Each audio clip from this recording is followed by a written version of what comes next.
You're holding this whole hallway from like one of these corners. The guard dog gameplay. BTK, careful the lurk on this as well.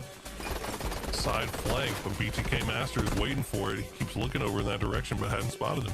And then me, Gunner, and Drass, we are making our way to this room. We have to cross in the open of this, but suppressor should be holding it. I'm about to start scanning left side. Are we? You guys ready? I'm nading this room. Yeah, I'm ready. Careful, don't go in there. I don't see anything in there. I'm holding. And then we have to clear this whole hallway. There's nothing really to play behind. If there's a guy with a shield, we need to use util, because like we can't just run it in or we'll die. Get a smoke on the crypt. Even if you go down, just plant the decryptor. It's barricaded. Yeah, that's even better. That's even better. Break this. Are you ready to nade this? Yeah. Yeah, break it. Got one. Good. Nice. I'm in. Left is clear. Left is clear. What's in there? My ping? Blue zone nade's gonna come out, but we haven't seen Gunner be able to get in and get into a plant just quite yet. You can't see it from that angle. Come with me. Come with me. Got bomb going down. You have a Matty, bro? Yeah, here. Just play time if you can. A lot of work there. We're good. Even though Venerated's the one that's going to come out with kills. I got it. We got it. We're good. We're good. So now mine is low. On me, right. Come here.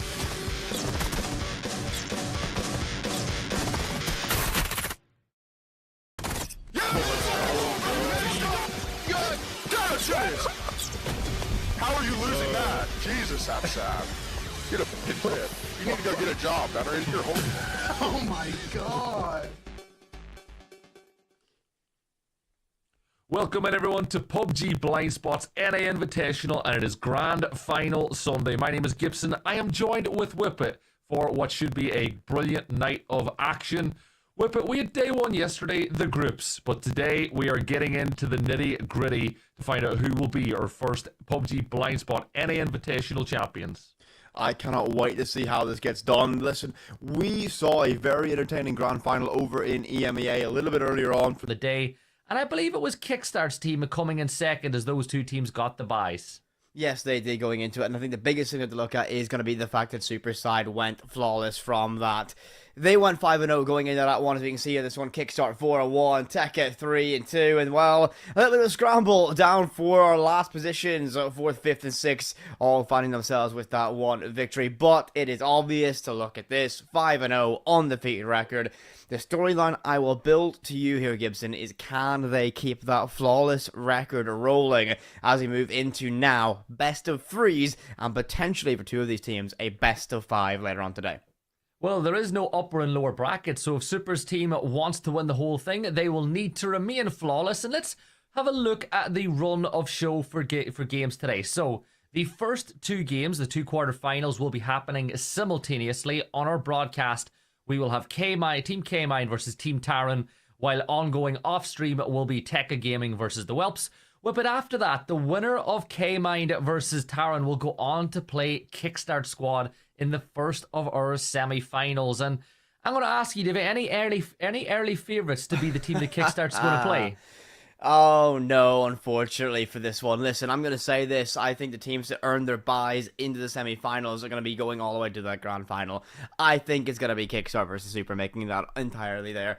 If I'm to be proven wrong, I'm incredibly happy for that. I want these teams to play incredibly good blind spot, but I just feel from what I saw in the matchup yesterday, it's going to be those two teams in that grand final, in that best of 5, and I cannot wait to see them go head-to-head. Yeah, I cannot wait either. And let's remind the viewers at home what the prize pool for the teams that are playing today is. $2,000 for the winners, $1,500 for second place. The remaining teams all take a share of $750 each. Well, but not bad. Just by participating, every single team member will get at minimum $150. But that 2K prize pool's a nice little pickup for a game as new as this one. Okay, Gibby, let's be fair, right? 2,000 USD, that's a nice little thing to go in your back pocket. It's all about bragging rights. Of course, this is the second PUBG BLINDSPOT Invitational. You want to be able to have your name etched on a trophy at the very early stages of this game. And of course, as I mentioned, this game has just dropped on a demo on Steam. So if you want to get into the action yourself, you want to maybe be on this one, you can download that on Steam. You can indeed. Well, the first of our best of 3s quarterfinal one is about to get underway, so we're going to throw it to our casters, Mark and Falix. Welcome back in. NA time, final day, final countdown. I think Whippet's right. You got to get in it to win it. Lion's share of the prize pool, FedEx. But for some of these teams, it's the last opportunity to get through. Look, I like a best of 3 format. I think it suits the game really, really well. I also agree. I kind of might be backing the boys like Taryn to get through. I think going them and Gunnar going through. I think it's gonna be a strong combo. Well, I've seen your bias on the EU Invitational. I was expecting as much to be happening on the NA Invitational as well. But we're about to find out. First best of 3, first semi-finals. After that great showing yesterday is about to commence. And yeah, in terms of predictions, I got to be honest, I'm kind of sticking with your bias as well. They looked good yesterday. They did look good yesterday. So those that obviously tuned in yesterday and they're back in today, well, we done best of 1s yesterday. So it's 3 rounds, attack and defense. Obviously, you have to get the crypt down. A lot more gun action I felt yesterday, though, Felix. It was more about getting the kills in than it was getting the crypt down. Definitely in the EMEA region, I felt a bit of a change. I'm hoping the same here now for the NA, but we know the NAs like to pack a big punch. So it might be the case that we might see some aggressive early action again. Well, incredibly experienced players on both sides, to be honest. I wouldn't rate any team particularly high than the other one in terms of, once again, esports experience. A couple of coaches here and there, a couple of variety streamers, and then we have a couple of esports professionals thrown into the mix. Valiate, one of the newest comebacks into the PUBG esports scene, for example. Yeah. Made his way back into our world's greatest IP. gaming IP, obviously. So happy to see him play here as well. Woody, obviously, has been a long-standing coach in the PUBG esports scene. He used to play back when I played as well. It's been some time. Amazing guy. And obviously Kaymind, likewise. Same for Valiate as well. Made his way back. One of the biggest streamers back in the day. Essentially the biggest PUBG streamer, actually. And it's good to have him back. He's been welcomed with open arms. He's been one of the best players in the world back in the day. I'm surely going to see the same thing here.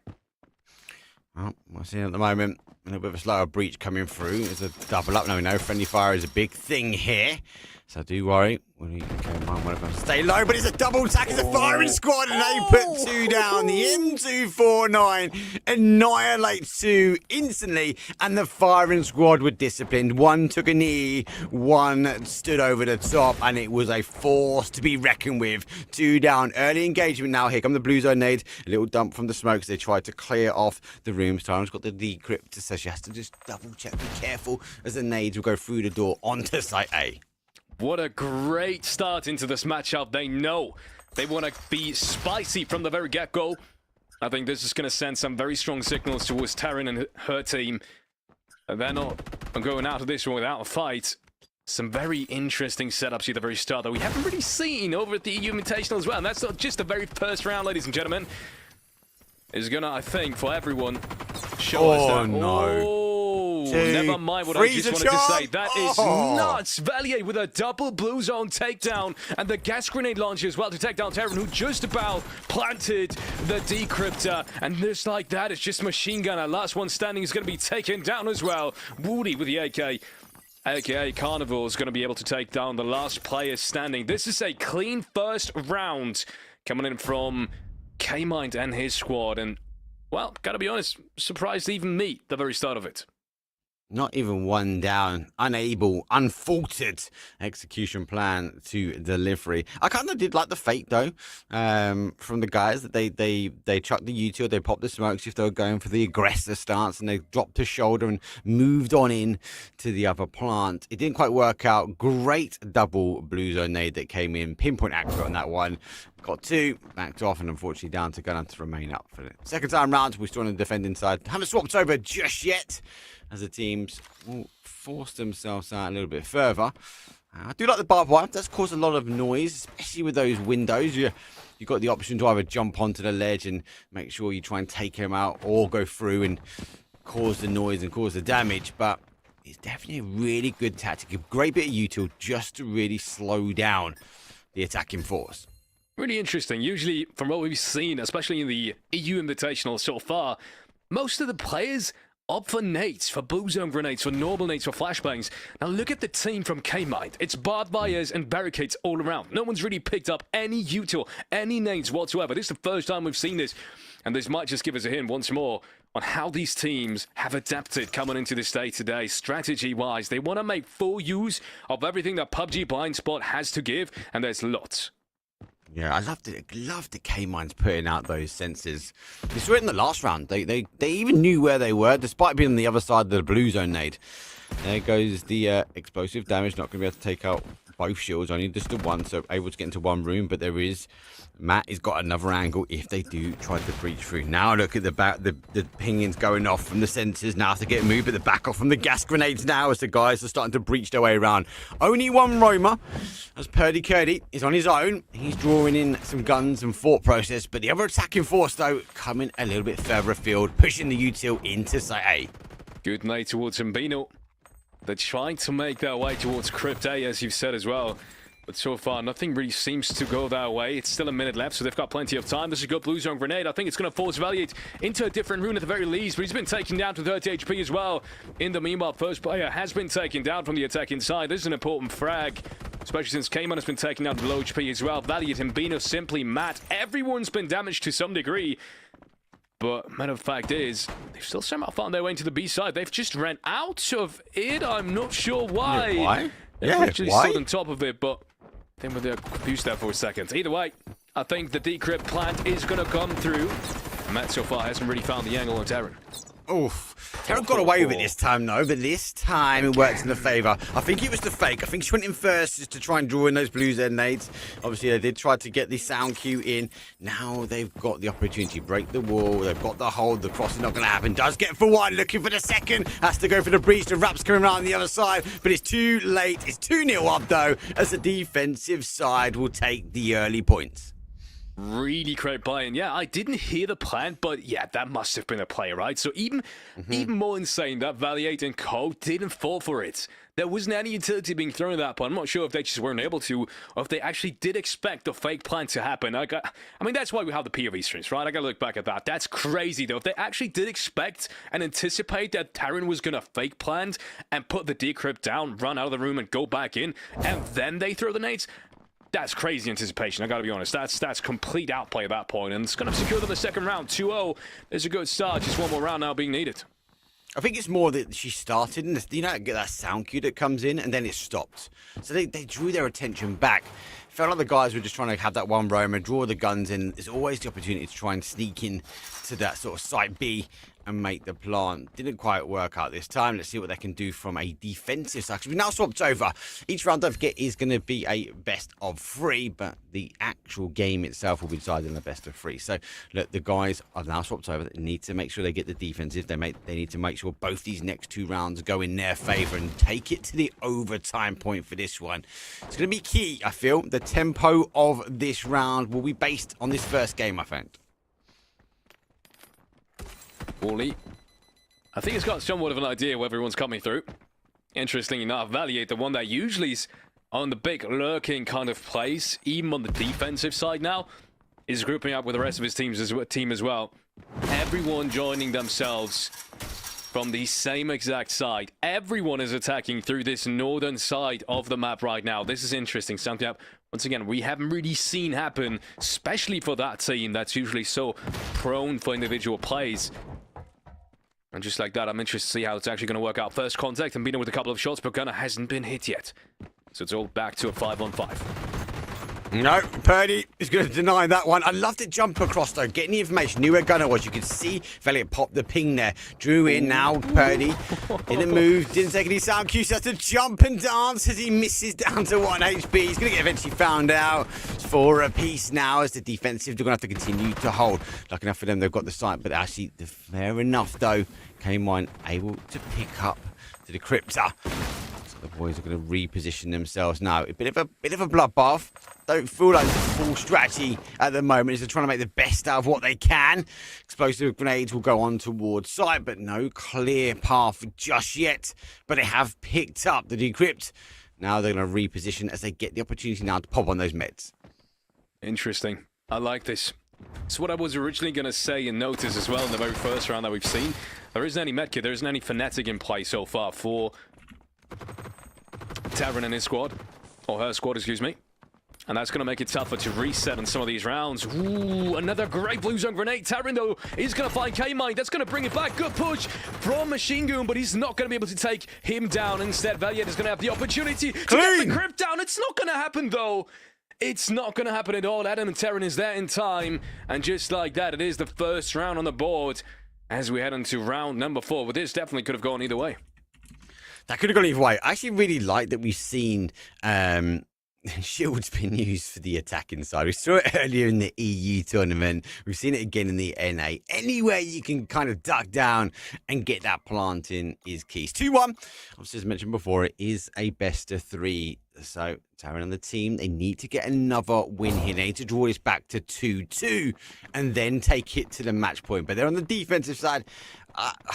Do I still believe the defenses are stronger? Yes, I do, to a degree, but part of me, especially watching the EMEA stuff earlier, some of the attacking forces, they were the early ones to get the points on. They were the ones to deliver the victory.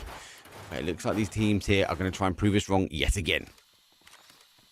I think there has been a pretty clear correlation between teams being able to pick up attacking rounds and then actually taking the series home.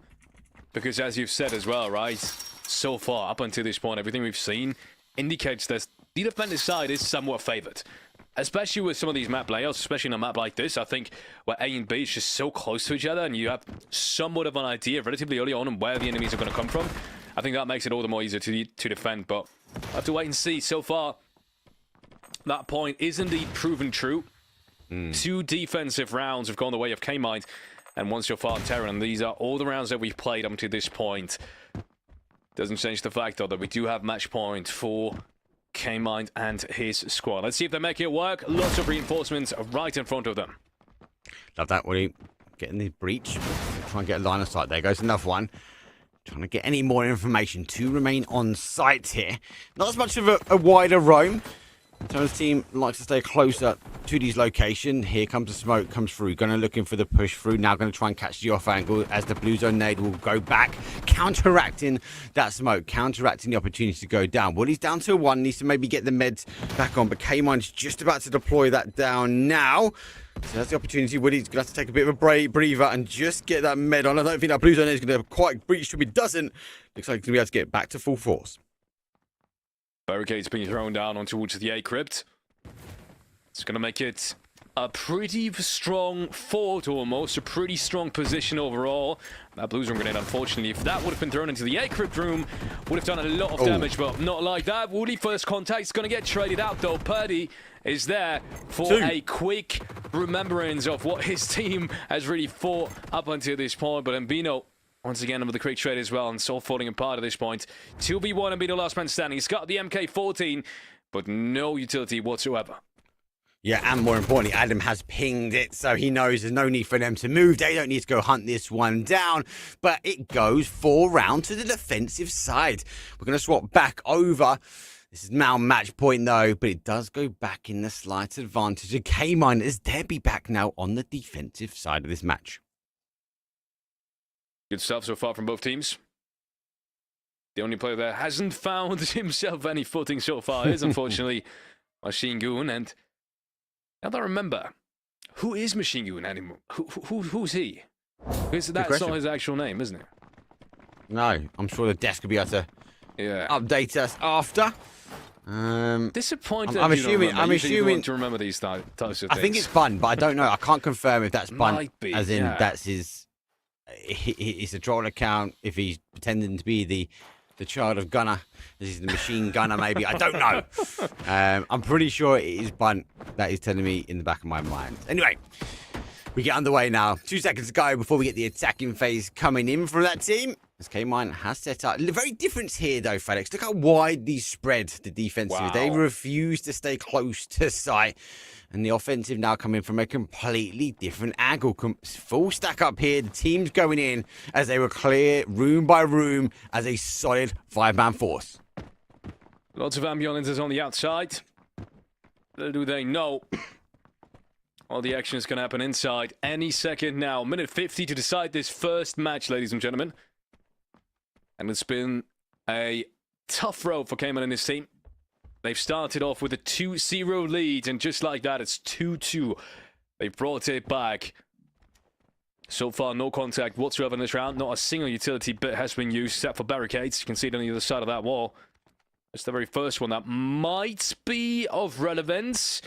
Shingun just seeing this other wall. I think he thought about cracking it down, and it's going to happen any second. Now, these are great mates. Oh, my lord, Adam. What was that? That is perfect. Pinpoint accuracy is going to take down Matt just like that. It wasn't even just pinpoint accuracy, it was a pin, and it was off the window, Felix. Not just one, but two impact nades. So nades going through to deliver that impact of damage. Blue Zone, they're going to go back on the defensive. The guys will scout their way up, but they gain some information as they do have that drone coming through. Wooly has to reposition behind the boxes, behind the desk, and does find the opportunity to get some down, but it comes down from the MK that will deliver the blow. 4 for 4. 46 seconds left on the clock as it feels a bit more of a slower, but it's a high-risk game. Adam use that P90 to the advantage, but they've got to get a breach. Time is ticking out. Wooly somehow finds himself that frag on towards Purdy Curdy, even though he was pushed out of the loser and grenade. That's a great pickup, if I might say so. Oh, he's not out of the run just now, especially now that Ambino is being fouled. NM just pushes him down through the wall. He's going to be able to take him. Kaymind in the backline. It's already there for a quick lurk. It's going to take down Adam and make it a quick trade. That's going to be important firefight. Taryn takes down Wooly, though. This is really important. Now suddenly Kaymind finds himself in a 2-on-1. He's going to bring it down to a 1-on-1, actually. And suddenly it's just Gunner left standing as Kaymind looks for him. Pushes inside the ruins. Smoke right in front of him. This is far from over. Look, Kaymind's got the P90. The P90 is going to hit pretty hard. Faking. No way he gets away with this. Jumps over. P90 should deliver it. He does. And Kaymind, no, will be taking match number 1. The shield was there. It stopped Gunner jumping in. Stopped Gunner delivering the big blow as he could hear the decrypt going underway. The defensive team win a game. That's 5 rounds, Felix. And not one of them going to the attacking side. It was all a clean sweep for the defensive teams. Even the 3K from Adam in this round, 7 frags in total, just haven't been enough to counter that defense advantage, apparently, between these two teams at the very least. Because we've seen different kind of outcomes on that map as well, but at least not here. Crazy stuff, as you said. Not a single attacking round has been found, and that's going to mean, obviously, Kaymind, the ones that have started, is going to bring it home in overtime. Well, they might have started. The desk is going to finish it up, though. Let's see what Gibson and Whippet have to say after game number 1.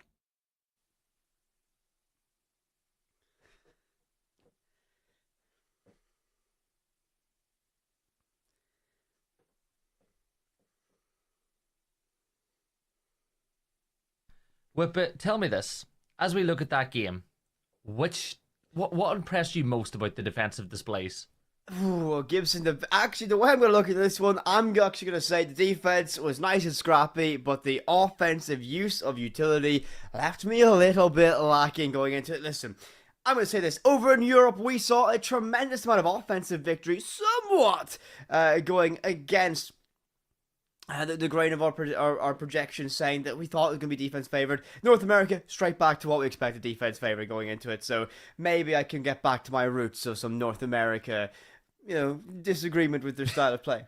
One thing I will say that was really impressive was the post-decryptor plant utility usage by the defenders, right? We saw so many plays where they saved the utility for post-plant. That last 1v1, going down inside the crypt, deciding, you know what, I'm going to go for this counter defuse, I'm going to stick a deployable shield down, give me some cover for that. That was perfect. That forces a bait in, because that forces you to commit deep around it, because you lose vision even outside that smoke crate. It was perfect. It worked so well. The big concern for me going into this one, though, is the fact that we didn't see a single offensive round victory. It's going to be a best of 3, so you have 2 more maps potentially to see how things play out, but it's just very scary when you don't have that footing on the offensive side. So if this trend continues, if you're starting the defense, you're going to have to bank those rounds, because if it's going to be scrappy on the offensive side, that's going to be a very scary feat indeed. Would you argue that maybe these teams jumped the gun a little bit with getting the decryptor down? Because the decryptor did go down quite a few times. It's just they weren't really in the position to defend it once it did go down. I think so, but getting yourself set up for a post plant is incredibly important, Gibby, but we just didn't quite see that land for these teams. We didn't see that land. So I'll ask you, before we jump back into the casters, we saw Team Kaymind win map 1. Do you think that they've got it in them to win the second one, or do you see a 3-map future ahead of us? I'd love to see us go 3 maps, but my initial prediction came, I was going to get this done in 2. Well, that is the prediction. We're just waiting for all the signal to throw to the casters. Once we're ready, we'll get into the game. What I will say in this little second before we get started is, you know what? Actually, we're ready. Let's go now. Mark Falix, take us away. Let's go now. Damn right. Could it be a 3, potentially? I don't know. I fear who's going to be on what side. Who's going to be the defensive side? Felix might be the one to take the victory. Hopefully it won't be the case, because that means we're going to have a full defense play, maybe up to the finals. But I like how both the EU and NA regions are playing this game slightly different at the moment. Yeah, it's interesting points on the deck that have been made as well, right? More defense-heavy type of play, or at least outcomes. I wouldn't even say defense-heavy type of play. It's just the outcomes. And that's surprising to me, because usually NA is always the type of region where more individualism is coming in, more mechanical skill, even to some degree, or... I'll have to take that one back, actually, just as I said it. But at least more individualism, in the sense that they like to play... like to make a little bit more individual plays, ultimately. Damn, I almost threw my own region of the bus there. I actually can't believe I just said that. Either way, yeah, more individual plays, more clutch scenarios, just in total, more type of initiative being taken in the midst of these rounds as well. I think we've seen this yesterday as well. I kind of want to refer back to Valiant and all these types of lurk plays. It's not just been Valiant, but he's just stuck in the back of my mind now. But he did that lurk all around the outside of the map and found himself while that fake was going on. I think it was a hospital, probably. And that's just one of the few examples but I say that's a big difference between NA and EU. Well, we have to see. We do swap over. Taryn Thim's going to be kicking things off in the defensive. I feel like this one is now, how do we break down a good defensive? And both these teams, folks, have very different styles. We have one team, Taryn's team, she likes to go pretty much on type. She keeps the troops close to the sites, right? Whereas I feel like Kaymind's team was happy to be spread out, claim as much territory as they could do, and then move themselves in, eventually closing down. I have to wait and see. Here come the pings from the team on the other side as they're looking to maybe get their breaches. The util now goes down, but this is what I'm saying. This team is not venturing out. They're staying really, really tight to A and B. Really tight defense indeed. No one's really anywhere outside towards the outskirts, but you can see also the layout of the map is just a little bit different now, right? Vuli is essentially just 2 walls away from actually entering that B crypt. So that's gonna mean you are kind of forced to take these positions almost. If you don't want to give away the crypt right away, you kind of just have to just sit on it and defend it from the position itself. Everywhere around Purdy Curdy is walled off though.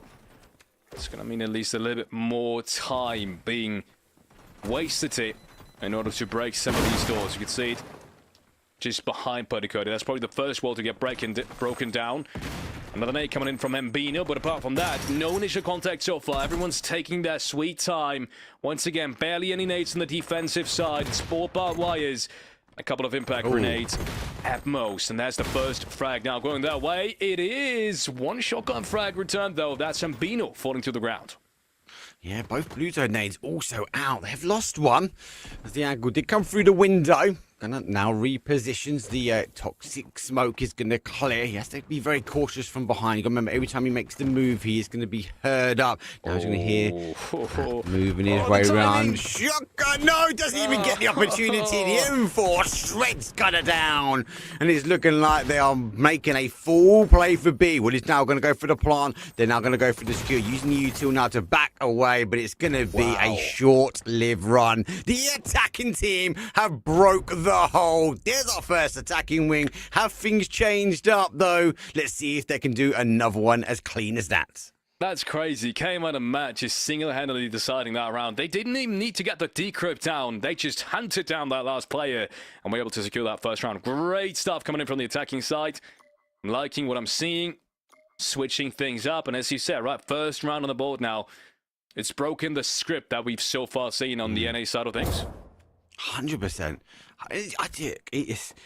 Do they need to start maybe roaming, venturing out slightly? They need to figure out. I think giving the attacking team too much freedom to close in the gap, I think's not going to work out. They need to mix it up slightly. No real change, though, on the character selection this time. Do like they got the shotgun, didn't really get to use the side. Obviously, Adam needs to get down the meds. I think it's key as a defender to get those meds out now instead of being reactionary to how it sort of plays out. Storing the back pocket, again, I could think it might be a bit of a short-sighting. They're so eager to get the walls up. They're so eager to get the barbed wire down. I just feel like they get caught and trapped back in the corner at the moment. It might be. Then again, it might be because of the very unusual setup that maybe they have just found an answer to. That barely any utility, except for, obviously, barricades and barbed wires is being placed, is being used on that defensive side, on that team from Taryn. And this isn't even changing in round number 2 here on this second map. They once again stick to that initial plan of only having 2 impact grenades, apart from obviously the unique gadgets. But at least what can be chosen is quite different to what we usually see on the defensive side, and especially when it comes to denying crypt plans. That's usually what you need utility most for, and that's just not there. So, interesting decision once again. I think it's gone a bit early again, both sides in the blue zone. I think that's the second one done as well.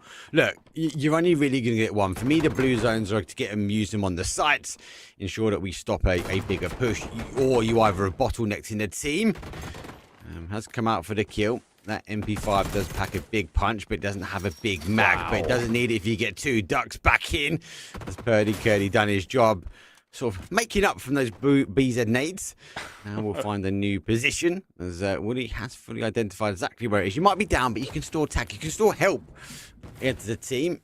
And there's a double stack of a blue zone nade. I just feel like you naturally got to use as much util dump as you can. We've already know the nades are great. There's 2 that goes up. Big damage done. As Purdy now repositions, but he can't get the mag reloading in time. And Matt with the M4 makes drop down look so easy to use.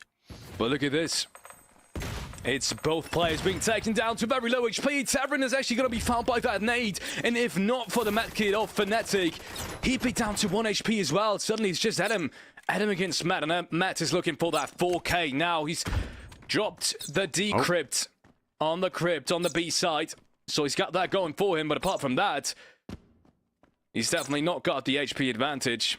And arguably, depending on the situation, that we might see that first firefight now come in. Not even the weapon advantage. First couple of shots being taken, and Matt is suddenly pushed towards that left-hand side now.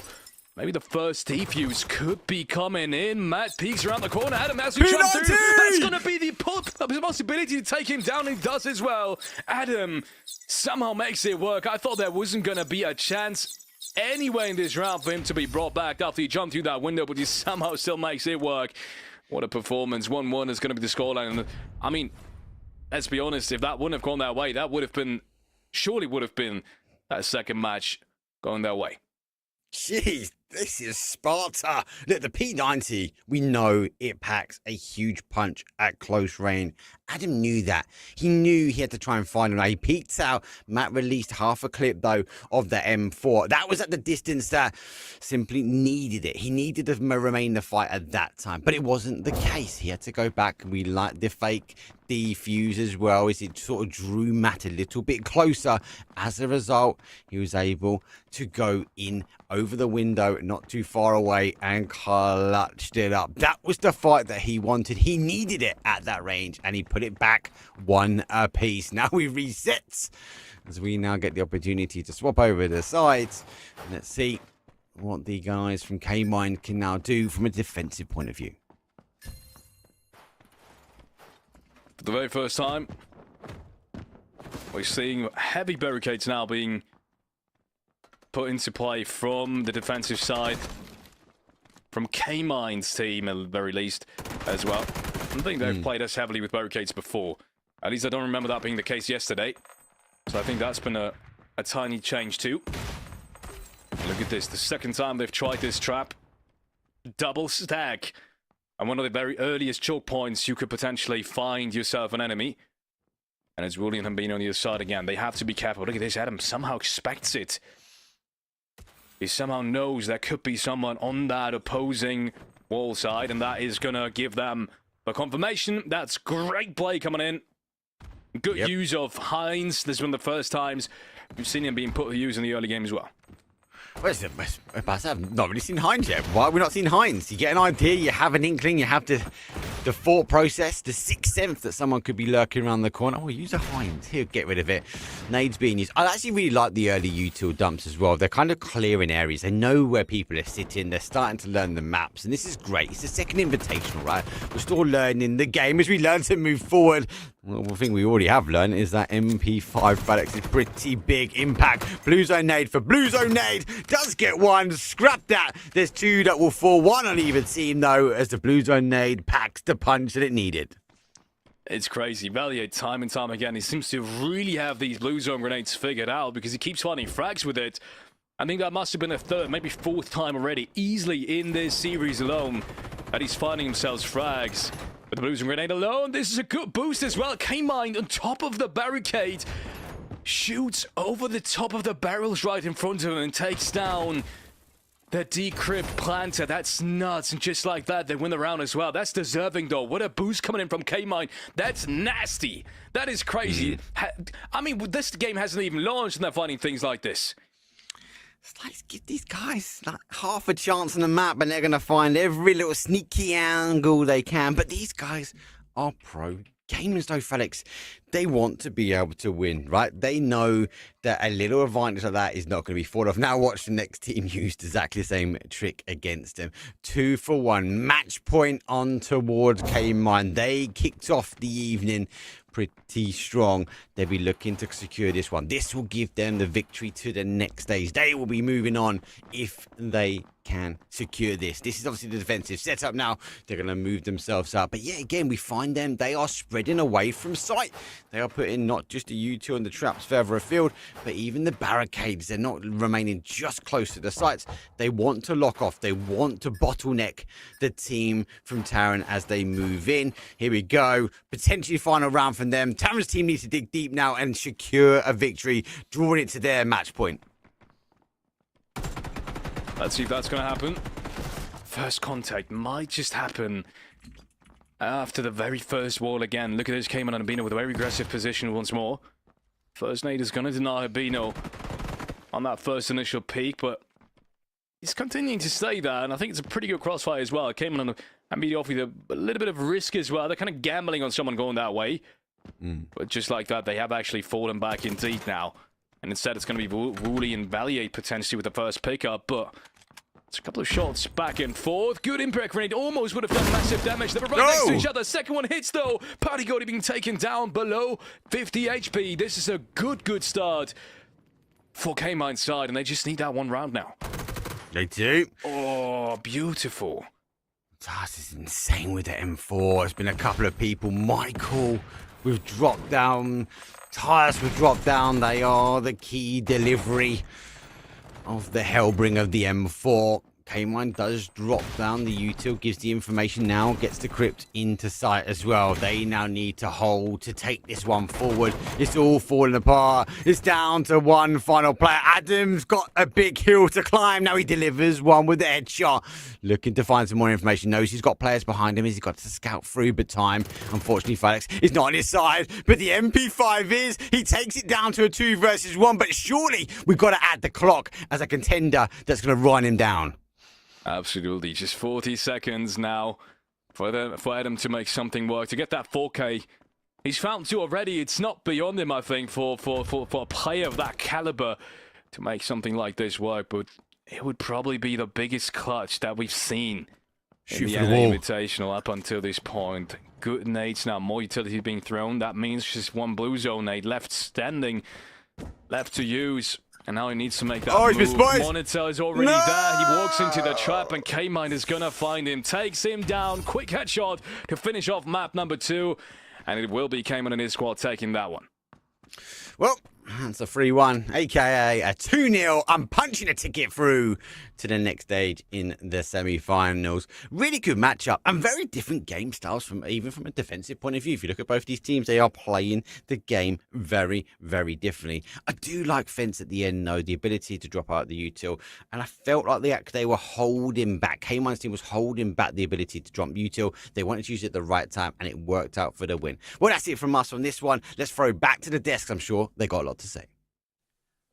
Thanks, guys, and that is that. Your first quarterfinal done and dusted. A quick 2-mapper for Kaymind as they move on to the first semi-final. But Whippet, we finally saw an attacking round 1 in map 2, and you gotta say it, Kaymind's team looked like they upped the levels just a little bit going into that second map. They did. I have a feeling that maybe my criticism of the lack of offensive victories in the opening map was more of an issue of getting things warmed up and ready in this matchup. They looked a little bit more clued in for this one. Big storyline for me, though, is going to be that 2-0 victory. And Kaymind, they just look to be in complete control of everything. The big thing I'm going to love about that is how they played that final round. They have the decryptor down on the ground, and they just played a beautiful crossfire on it. Didn't come into play because the last survivor was so far away, but they had everything set up beautifully for it. I feel like that understanding the strategy needed is getting better and better from it. And we did notice one thing, by the way. Zen, whoever's on Zen, was able to get a grenade launcher kill. First time that we've seen that this weekend long.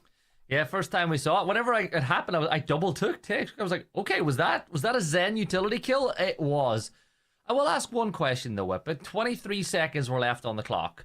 The quad wall into sight was solid. The decryptor was not in the hands of the attacking side. Did Adam get a little bit too aggressive by extending out and trying to hunt the kills instead of just playing the clock and trying to get one kill and fall back? Oh, it's difficult, right? When the decryptor is down and you got no access in towards site, it's not a lot you can do realistically in that position. Hunting the kills is probably the best decision to make out of it, and it's what I'd call it a dilemma, right? A problem you can solve that easily, a dilemma. There's multiple outcomes, all equally kind of bad for it. We look at our bracket for this one, Gibson diving straight into it. As Kaymind get that victory, they'll be facing Kickstart in that semi-final going into it. Gibson, how are we feeling about this bracket lining up? I think again, there's no surprises. I expected Kaymind's team to win that first quarterfinal, so they'll take on Kickstart's in the first semi-final. I feel like Kickstart's team will have the edge on that one just because of the way that they played yesterday and showed that they were kind of levels above the rest of the opposition, except for Team Super. The other side of the bracket, Whippet Tekka Gaming, they're beating the Whelps. I'm not surprised at that scoreline either when you consider how things went for the Whelps yesterday. But if Tekka Gaming go ahead and win that one, do you think that one will be easy for Super, or do you think there could be maybe some upsets coming ahead? I never want to say a matchup's going to be easy just because you never know what can happen in a matchup like this. A game as fresh as this, but what we saw coming into it, I do feel that Super side's going to be a little bit more, I think, prepared for the circumstance ahead of them when we move in towards this best of three. Tekka side, of course, is going to have a chance, and I never say never in a matchup like this, but so far, my prediction for a grand finalist is still on track.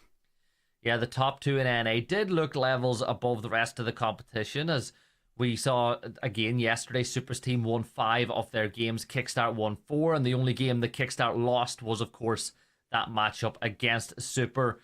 But looking kind of forward to the rest of tonight, it is best of threes. We've had 1 2-0. There's the potential of a 2-0 in the other one.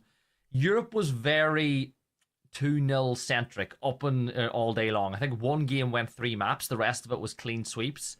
Do you think NA is looking like it's going to be the same today, or do you think there'll be some differences? I feel like it's going to be a very similar script. I expect the matchups actually to be a little bit more towards that 3-1, 3-0 status going into it. Now, my reasoning is this. I do feel that the peaks and valleys in North America have shown to be a little bit, I think, larger inside of Europe. I think Europe is a little bit more condensed to each other. The teams are there, but the ceiling isn't as high here in North America. We saw Superside, how good they were. We've seen how good Kickstart's team is. I think those are the best teams that we've seen all weekend long across both our regions. I just feel that when we go into it, the valley's going to be showing a little bit, and I think 3-0s, 3-1s is going to be a storyline that we see all today. Yeah, and just for the people who are watching, if you've just joined us and you're wondering what this is of course PUBG BLINDSPOT, a new game being developed by the PUBG team. This is the demo version of the game. It is available for you to download and try for free on Steam. If you like what you see, make sure to wishlist it so you can keep up to date with when the game launches in full. But I will say this, Whippet, for a demo, the fact that there's 2 playable game modes in it already, you know, obviously Demolition and Team Deathmatch, I'm pretty impressed because a lot of games at the demo stage are nowhere near as kind of refined as this is for the stage of its development. I agree with you for that one. Also, the fact that we're going into this demo stage and it is on. Right, I'm going to say this, right? We've been casting this all weekend long. I've dove in for a few games myself. It has got its claws in. This perspective, this style of game from an isometric point of view, it's calling to me, Gibby. It's itched, it's scratched an itch I didn't know I had in my brain, and it is have been fantastic. I guarantee if you give this game a shot on the Steam, if it's demo available right now, you will have that same feeling too. It's like the first Red Bull before a broadcast. Like, you're like, do I need it? Nondescript energy beverage. Oh, nondescript energy beverage. Nondescript beverage. It's like the first nondescript energy beverage, right? It's like, do I need this? And you take it and you're like, yeah, I need this. I need this. This is what I need a lot of in my life. That is shocking from you that you didn't even use the classic terminology for this, Gibson, going into it. We can take a look at our bracket yet again as we get ready for things as Tekka Gaming get that victory up against the Whelps. They'll be facing Superside in our second semi-final of the day. Big thing is, of course, we haven't mentioned yet on today's show, of course, the side of Super consisting of a lot of former professional players of a game of a very similar genre that myself and Gibson come from. That multiverse of playing, so I think they might have a significant advantage as we move in this one as Tekka Gaming added to your bracket there as they're one step closer to potential grand final glory. Yeah, and as you see, it is live and updated, so we've got our 2 semi-finals locked in. Game 1 will be the next one on the broadcast, Kickstart versus Kaymind, a best of 3, followed by Super versus Tekka Gaming, another best of 3. And if you're watching, if you make it to the final, the prize pool increases exponentially for you. $2,000 for the winner, $1,500 for second placed. Everybody else gets $750 each. So these 2 semi-finals are worth quite a bit of money for these players. But like you said, Whippet, bragging rights will be really big. But we're going to throw this one over to the casters as they take us into our first semi-final. Oh, here we go. Semi-final underway. Just trying to remind myself, Alex, actually how close it is. Well, Kickstart, obviously, team came through from second. I remember the game was pretty tight, but Kickstart's team has a very different approach to the game. They've been very sneaky when it comes down to how they push and play. And don't forget, we've already seen Kickstart. I feel like his team on the first Invitational was the one that we kind of saw the smoke plants coming up first, and they were providing the cover. They were locking off teams. I kind of feel like we're going to expect that again from him. But don't forget, obviously, they've not warmed up fully yet. They've not had to play. This is their first time that they're in a best of 3. Yeah, I mean, even Kaymind's team coming to this day trying new things. I think we haven't seen as many barricades and as few utility yesterday, so I think even that is somewhat of a change. So if they're the ones to change things, I think Kaymind Kickstart and his team is definitely going to change something. I think you're probably on the right track. I think if they've learned their lessons from the games that we saw yesterday, even maybe potentially from them watching the Invitational, I saw Roth, for example, in the chat there as well, then surely they have as well. So that's what ultimately I'm excited for as well. A couple of new boosts is what we've seen as well that maybe we have to take a look out for. I'd be curious to see if Kickstart and these guys are prepared for stuff like this, and if they aren't, maybe we'll have another upset at our hand, because I think, as you said as well, I think Kickstart and his teams should probably still be having the advantage going into this one. Yeah, Roth was sneaky, getting the EU tactics. It's going to be the way. But it is good. It is good to see. I do think you're right. I do think we're going to see some different styles of game plan. Obviously, this on the new map, the shopping mall. I do like this one. This gives us the longer corridors that you might see. And we definitely saw early in the EMEA stuff when it came down to Buddy being used. Now, the Buddy obviously has the drone as well. It has the sniper rifle. It has the drone. This time, though, we see both teams haven't gone for a droning option here, Felix. No Hines, no Buddy here.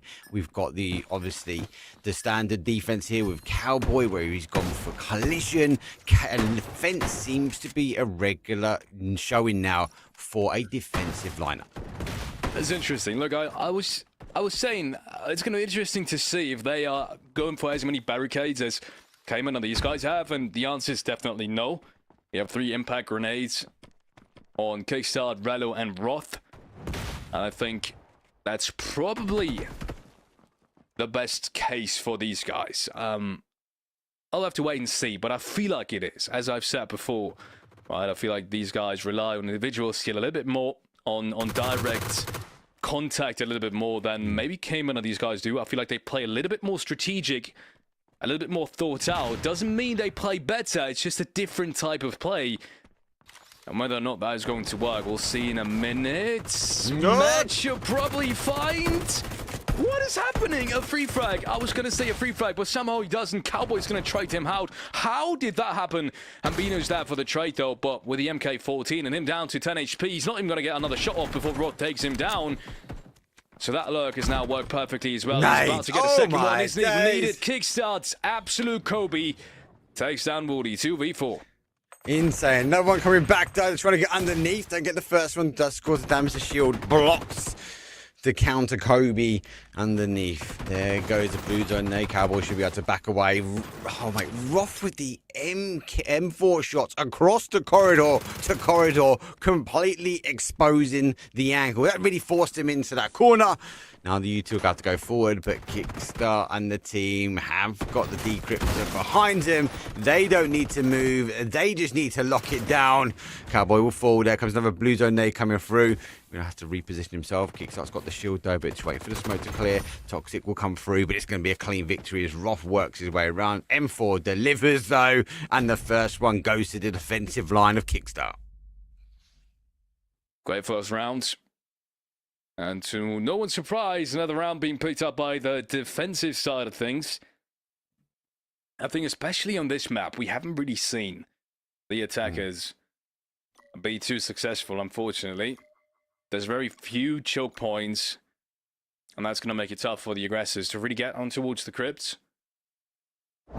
Have the advantage, obviously, for the defensive side then. You can see just essentially two big choke points, one of which is, or at least three, but one of which is just a crouch entry, which, let's be honest, makes it almost impossible to get an entry on. And then it's just two doors. And even getting that, you have to pass so many other walls, so many other players essentially as well. And it's definitely going to favor the defensive side, at least up until this point. We'll see. Maybe someone is somehow going to crack the code. Someone's somehow going to find a smarter way of playing this map. So far, that hasn't really been the case. I do like this map though. I do really like it because you can tunnel, you can make really strong choke points for a defensive lineup, really forcing the attackers into an area you want to. You can kind of see that lineup from the boys from Kickstart. They've kind of left the pass as they will now run the maze. Will they be able to have enough bodies at the end of the maze to be able to get the crypt in situ? They're in. The sound cue's already happened. They've already cleared multiple, but I think the boys know exactly where they are. Kickstart on one side. Kobe will go through, won't cause damage as Cowboy will be there. They're going to try and breach their way through, and the trap is starting to unfold. Relo waiting for the peak as he knows that's now gone through. They can see the sensor mark, but they've got to figure it out. That window on the right-hand side is going to cause them some issues, and that's why we've seen Cowboy reposition again. He's waiting to see heads move on past. Couple of good nades. Unfortunately, not really any damage done towards Rello. He's still left with 100 HP standing just across the room. Oh, that would have been almost would have been perfect from Valley 8. Almost have had the perfect timing. Instead, it's going to be Matt, though. Suppressed with a quick double, though. It's going to shut down Kaymind and Woody at the same time. And we've seen Benz come into play so very often and be so impactful. It's not going to change here either. A third frag actually going Suppress his way now. Make that a 3k, potentially even a 4k. He still doesn't have to reload somehow. Value down to 1 HP. I think it might just look like he's going to pick himself up a quick 4k here in round number 2. Suppress is not even reloaded yet at all. A quick reaction now. I like how close the guys are as well. It was, look, for K-Man's breach cross towards 8, it was looking good. They cleared, they pushed back, they used the util. It forced them the defensive side on towards those corridors. They've lost a couple of bodies and it was a bit of a bloodbath, but I will say with Kick's team, they're never that far away from each other. They're ready to turn, spin on a dime and put the bullets down the chamber, forcing the players to go down and unfortunately for them, able to bag themselves a 2-0. One more point, a match point here for Kickstart as they'll swap over for the attacking side. Let's see what they can do as Kaymind's team now need to set up their defensive game plan.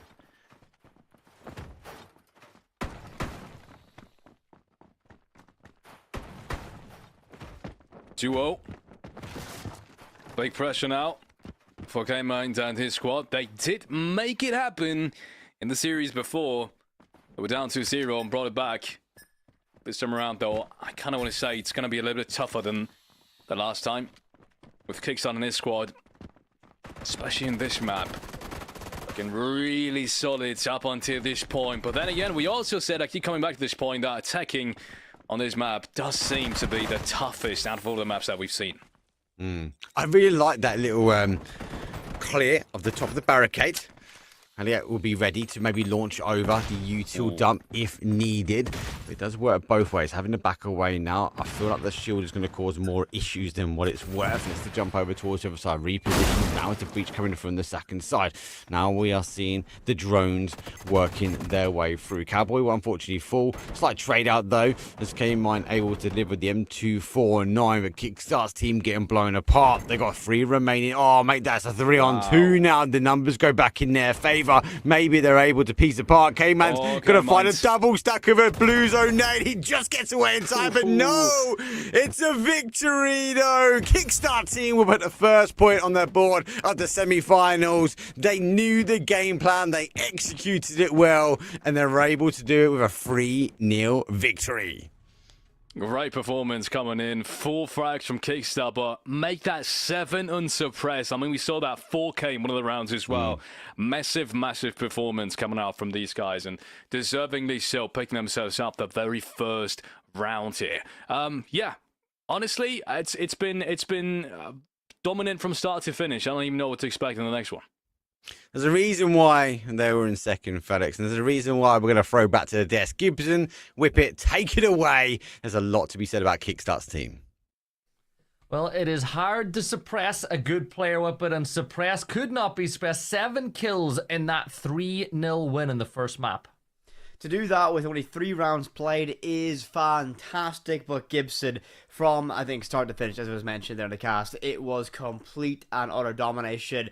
They looked to be in control from the outset of that matchup, and I'm going to say this, I think they showed why they're in this semi-final, why they got the bye to this point. Kickstart side, they look to be unstoppable right now. They looked really good, and I think it just comes down to understanding of the flow of the game again, right? Understanding what you need to hold, what you don't need to hold on defense, what is relevant, and then understanding on attack how to create lanes and entry points into our site to get that decryptor down. They did an excellent job of it, and when a game is as new as this, the team that gets the understanding of how a map should flow and how utility should be used the quickest is usually the team that'll take advantage of it. They were able to utilize the map best as possible just to make things very difficult to get that initial map control, and they played into that, allowing them to take those advantageous gunfights at the right moment. I was very, very impressed from start to finish going into it. I think, again, your expertise in PUBG coming into it. I've come from a background where this tough style of game is my forte. It was a level of understanding of rotations, movement, being able to play in the pocket with your teammate to have that effect. It was incredible use of that utility yet again. I am very, very impressed from this side. The only question is, are they going to be able to keep that momentum rolling as they get into this second map going into it? Because, I mean, listen, a 3-0 victory in a best of 3 like this one, you're going to really feel confident going into your next map. Yeah, I think they will. And when you look at the team lineup as well, you've got Kickstart, who, again, is one of the best PUBG players in North America. Like, there's very few question marks around that. But they are going to try to get a second one under wraps. So we're going to go ahead and throw this one back to the casters as they will talk us through whether or not Kickstart will be able to do it in 2. One of the best players in the year. That's a big statement there, Gibson. A big statement from the region. But let's see, can they do back-to-back? Can they close her out and punch their ticket to the finals? Well, it's in their hands. And it looked convincing, though, FedEx. They did kick things off pretty well. Yeah, look pretty strong. Then again, I feel like we haven't really seen Kaymind's team all that much in that first match, right? Not as much as I'd hoped for, especially on the defensive side. They just got completely overwhelmed. Who knows? Maybe if they pick up a first defensive round, maybe we actually have a game at our hands. Unfortunately, that didn't happen. Let's hope it's not going to turn out the same way here in match number 2. This time around, they will have the advantage starting on the defensive side, which once again seems to be a recurring theme. The recurring theme as well is fence, fence, fence. Oh my God, the M249, it does pack a big punch. And I think it's part and parcel. It doesn't have to reload for at least 2 or 3 rounds either. Just set up and wait and watch. But they do have the advantage. They are on the defensive side. Another big trend which we're seeing here, definitely more in the favour for the NA Invitational. I'd find the defensive getting the earlier points, getting the early victory, and maybe they will be securing the points from here. Let's see if obviously Kaymind can deliver that, or maybe Kick can prove me wrong. The EU I felt earlier on today, FedEx, was maybe, was it 50-50? Maybe a 60-40 still for the defensive. There was a huge chance that if a team had the game plan down or knew how to push the buttons of the other team, they were able to get the victory from the offensive side. Most definitely. Especially if you have players like Kickstart has on his team. Wooly's going to be the first one to be spotted out. Even the Heinz, wow, even the Heinz gadget towards the end of the room to absolutely solidify that Woody has to leave that room and he's going to be caught at the very next one. Unfortunately, 4 came on in his squad. That's not how you want to start things. No one there to back him off as well. No trade, no nothing. First man advantage on the attacking side now for Kickstart. Yep, I love this. Heinz breach first, wiggle jiggle, make sure he gets the camera in right. Then comes the util dump. They're pushing him now back off B. Don't know if they picked up Kaymind. They have. They pinned him. There goes the nade. He's down to 1 HP. They're going to overload this one. Flood through. Oh, nearly the blue zone nade gets the damage, but the MK suffers the blow first. Blue zone will have to now clear the smoke store in play, but they've got to get the defense up. It's a 2 versus 3, but the blue zone nade forcing him away, and Rello's going to pack it. He gets it down. It's a solo player remaining. Surely smokes will come out. Surely the plant will go. But they've got 50 seconds left on the clock to find 1 solo remaining. That's going to be retribution for all the times Valiate has been taking down players with a blue zone grenade. And this round, he's unfortunately fallen to 1. This is bullying. That's brilliant. That's just comeback if I've ever seen one. Great stuff coming out from Kaymind and his squad. That's a very solid first round once more. Let's be honest, at least, I mean, up until this point, I would have very much believed that Kaymind could bring it back on match 2, but start off like this again, that dominant, that controlled, that solidified, especially with, I think it was Wooly being caught off guard at the very start of it, that's definitely going to make it even tougher. And once again, they are starting on the attacking side. You say Kick's team's got a good defense. I say Kick's team's got a good defense and offensive. They find the chink in the armor, the weakness to be exposed. If you're left out from Kaymind's team, maybe you've got to take a leaf from Taryn's team and consolidate a little bit more back down to side, because some of the roamings, they are isolating the individual players very aggressive. But Kaymind's team doesn't, I don't even think they know where the sites are. They're off, they're roaming around the map, they're claiming their own little bedroom to make their bed. Let's see if they can get a victory. They've got to get one back here. They've got to bring it back to level playing fields. And without chances potentially now to make that happen indeed. First bit of wall being destroyed. A door to be exact. And there's 4 players on the other side. Valiate takes a nade right to the face. That is great stuff coming out from Suppress again.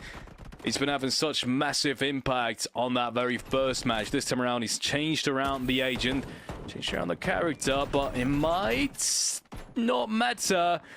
A good crossfire has been set up here, but Woody still being caught off guard. That might just be the second frag. Yes, it is. Woody, Valiant both go down. Very, very good play once more from Kickstart, but there is still a couple of shots being fired back, and that's Matt with 2. Yeah, 2. 2 from the gas grenades. Man's able to get the defensive slightly back. He's relying on maybe someone's pushing in, doesn't quite know. So he does launch out those impact grenades. No more gas launches for him. No more impacts. He's got to go down head-to-head. And the Kaymind did go down. I can't remember Kaymind putting down the ability for those med kits, so might have to try and hold the angle, pray that he'll get the first drop shot on at the moment. But they're down bodies, they're down a point. It's a 3 versus 2. They have the decryptor in hand. They got 50 seconds and they're making the push now for B. Here comes Heinz. He knows there's no one's lurking behind that barricade. He's going to pop the smoke here. Now they're going to maybe to make the push for it. They're going to pop out on the other side using the Heinz one more time. Blue Zone Ned's going to come out. I don't think they've quite picked up. Matt's got his way through. Matt nearly going for it, but nearly getting the side swipes. Not good enough because they'll be able to Blue Zone Ned effective. It's a 2-0 at the moment as we'll go swap on the sides. Crazy. It's a 2-0 on the attacking side of that as well. That's not to be underestimated. How big of an advantage that is now going into the next side. Very rarely have we ever seen teams lose this. I don't think we've ever seen this happen, actually, that a 2-0 lead on the attacking side still results in overtime. I'd be surprised if that were the case here as well. Rella with a 4-0 scoreline, definitely leading the charge here for Kickstart's team. I think you're right. I think we saw one attack, then it was a 1 defense. It was like 1 apiece for most of them. Wow, Kickstart team looking well. I think the big question, we're going to have to maybe ask this back to the desk, is Kickstart's team has already fought against Super, and if Super clear their way through, has Kicks guys gone back, done the research? Well, we know Roth has because he was in our stream earlier watching, but does he know what the game plan is going to be? Here we go, match point up here for Kickstart. Are they going to get another 3-0 and punch their ticket through in the best of 3 into the final, get themselves in the talking points for the lion's share of the prize pool? Cowboys waiting, watching. He's going to pop up and shotgun will go down. The first kill was a surprise attack from Cowboy.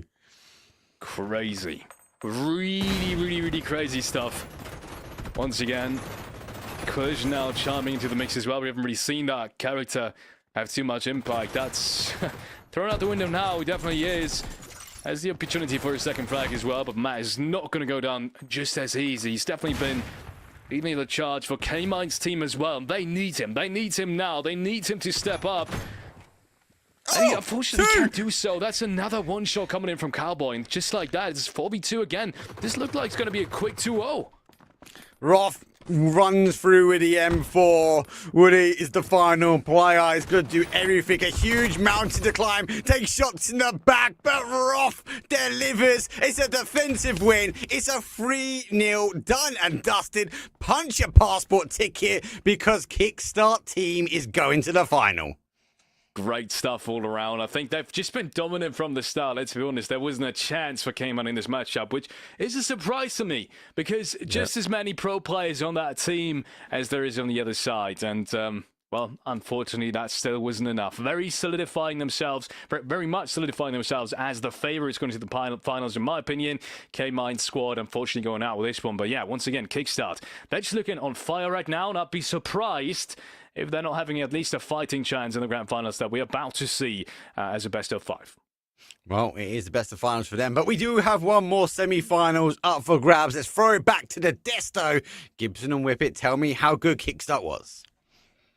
Speed run, PUBG, blind spot, any percentage for Kickstart. A dominant 2-0 victory with it. Kickstart side looking great, but again, it's just down to understanding the fundamentals of how the game should be played. They understood those fundamentals, but they were also just so clinical when it came to their gun skill. I'm going to look at that last round, for example. The confidence of Cowboy just to swing out wide with that shotgun, find that pick. You heard Mark's reaction for it, and I think that sold the story of it. They mechanically were an incredibly gifted team, and they just understood how to manipulate the map, how to flow, how to move it. Big thing in the early rounds of this matchup as well. Just that wolf pack mentality that we saw Super's team do, who'll be playing in our next semi-final. Always swarming, playing together. If they lose one person or someone within that golden window of 3 seconds to get that trade back, they played very effective with it. Whether utility usage was good but basic, everything to me is about their fundamental positioning and how they use their gun skill to win those fights. Expertly done, and this grand final that they've now punched their ticket to is going to be fantastic by the fact that they are in it. Well, no upsets yet. The next game on the cards will be Super's matchup against Tekka, which I think could be a little bit tighter, or maybe not. We'll find out pretty soon, but we're going to jump into a quick break. When afterwards, we'll have a bit of a talent swap. We'll see you guys in a few. This is one where we all go like that bottom area and I hold the window. Or all main gate, and then and you need to scan every one of these rooms, Dras. And then scan this one as well. Yeah, alright. I got it.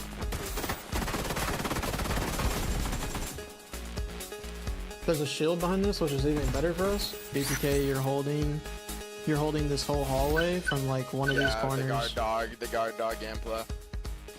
BTK, careful the lurk on this as well. Side flank, but BTK Master is waiting for it. He keeps looking over in that direction, but hadn't spotted him. And then me, Gunner, and Dras, we are making our way to this room. We have to cross in the open of this, but Suppress should be holding it. I'm about to start scanning left side. Are we? You guys ready? I'm nading this room. I'm ready. Careful, don't go in there. I don't see anything in there. I'm holding. And then we have to clear this whole hallway. There's nothing really to play behind. If there's a guy with a shield, we need to use util, because like we can't just run it in or we'll die. Get a smoke on the crypt. Even if you go down, just plant the decryptor. It's barricaded. Yeah, that's even better. That's even better. Break this. I'm nading. Are you ready to nade this? Yeah. Yeah, break. Got one. Okay. Nice. I'm in. I need a baddie. Left is clear. Left is clear. What's in there? My ping? Blue zone nade's gonna come out, but we haven't seen Gunner be able to get in and get into a plant just quite yet. You can't see from that angle. Come to me. Come to me. Got bomb going down. You have a Maddie, bro? Yeah, here. Just play time if you can. A lot of work there. We're good, bro. We're good. Even though Venerated's the one that's going to come up with kills. Nice. We got it. We got it, bro. We're good. We're good. So we want mine as well. On me right. Come here.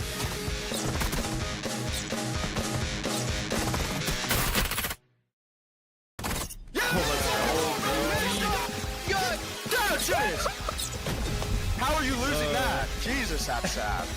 Get a trip. You need to go get a job. That already you're holding it. Oh my god. Just leave it at this point. Oh, welcome back. Here we're going to swap the roles as we will keep Felix, though, guessing what's going to happen next. Look, we got to put Gibson and Whippet to one side because we've got one of our semi-finals done and dusted. We need to get the next semi-final ready. And Super, he stormed with his team to a clean victory yesterday, not even taking a loss. Is that going to be the continued trend here as he has to take on Tekka Gaming? Are we about to see? But let's be honest, with how Kickstart has performed today and how dominant they have been yesterday, I expect the same thing to happen for Super because they were the only team able to beat Kickstart yesterday. And so far, no one has beaten Kickstart either. Not even close. It's just been a clean storyline against Kaymind as well. So, I mean, let's be honest, this shouldn't be a problem for Super. I feel like we're getting super competitive now. I jumped in the streams. A lot of these players and the content creators are live as well, guys and girls. So go check him out. And it was Tactical, Roth, and the guys. They're now muted their streams. They're watching. They're taking notes. They might as well jump on the analyst desk with us here because it is going to be an intense battle. Kickstart and his team's already punched himself through to the final, and it was a convincing victory for them. They now have got to figure out how they're going to take apart the game plan now between Super and Tekka Gaming. I kind of got to feel like if you've got a 5-0, you might be one of the stronger contenders. Tekka Gaming, unfortunately, has already had a bit of a warm-up. We've had some warm-up, though, from casting, but it is time to warm up Gibson and Whippet. Look, guys, take us into the second semi-final. Round number 1 will be coming up. See you guys in a few. Thanks, guys, and it is time to kick off our second semi-final, a best of 3, separating Super from a flawless run to the finals. But in their way is Tekka Gaming Whippet. The Brazilians are back today. 2-0 victory early on. And you know what? They want to do it for Brazil. Of course they do. They've got that national pride for it. But I'm going to say this. I think getting over the mountaintop of Super's roster is going to be an insanely difficult task indeed. As we get ready for this one, we're going to be diving straight into it. Any expectations on the bat from this one? Except for the fact that we're going to be seeing 10 deployable barricades brought out by our defensive lineup. And again, What we see from the character selection, yet again, expect this to not rotate away from the offensive team of Super. Do see Super swapping off, though. Super was enjoying playing Fnatic a lot yesterday. Aggressive. Actually, no, he's back on it. My misreading that. Apologies for me. Speeds are on Carnival. Super's going to be back in Fnatic. He's going to be enjoying that P90 in combination with those med kits to help shore up his team in case they take those early engagements. We're diving into Shopping Mall for our site of choice, or for our map of choice going into this one. Expectations, we've seen this one, especially on this variation. A and B, both these crypts are incredibly claustrophobic, and the offense in EMEA had more success than the defense trying to lock this one out. Do you think that's going to trend? That trend will continue here? I think there's a good chance there will now. In EMEA, B was the preferred site to attack. Now in NA, it looks like straight off the bat they're going to go for site A. Now, for those of you who don't know, Super's team are backed by a group of players who have tons of experience inside the Rainbow Six competitive sphere. All of them working, you know, some former players, most of which have worked in a staff standpoint, so they understand how these games should flow. Straight off the bat, Tech is going to come under pressure from Beezer. He picks up the first kill. Poker will work with Goddess to get the kill on the Profe. It's already a big... No! Oh, Super, no! Oh, Super, you're never going to live that one down, are you? Storming in, Beezer will find a second one now as Lico's next to go. And while job should be done with those rifles, it's all down to PGZ. He'll find one, Beezer swings out wide, finding himself a third, and the opening round goes in favor of Super's team. Highlight of that round, quite simply, Gibson. I think it's going to be fitting. I would call it what we would call that back in our neck of the woods, Corey. Not quite when you do it to yourself. We call that a cyber. I'm going to request that somebody watching clips that last bit, sends us a screen grab of Super needing Super so we can post it on the timeline. I think you can do that yourself, Gibson. Yeah, but that's extra work, and you and I are busy casting now. That's, you know, we're providing we're providing the audio overload for the players' great plays. Exactly. So one thing I'm going to already highlight is going to be the fact we get into the defensive side here of Tekka, utilizing these back rooms behind A, out towards the southern side of B as well. They might have a little bit of change and variation for this one though, as they're going to use that double reinforcements, actually, you know, double deployable shield on that wall. They've not reinforced off that wall, leaving it vulnerable to light work destructibility, like simple breach charges. Poker going to be on the Apex as a massive amount of utility. Again, Lico on the counterpart for that, bringing out those BZ grenades. Motion sensor detected. That's going to reveal Marmalade's position right now. And Beezer yet again leading that tip of the spear, walking in first. Second gas canister, or sorry, motion sensor has been deployed.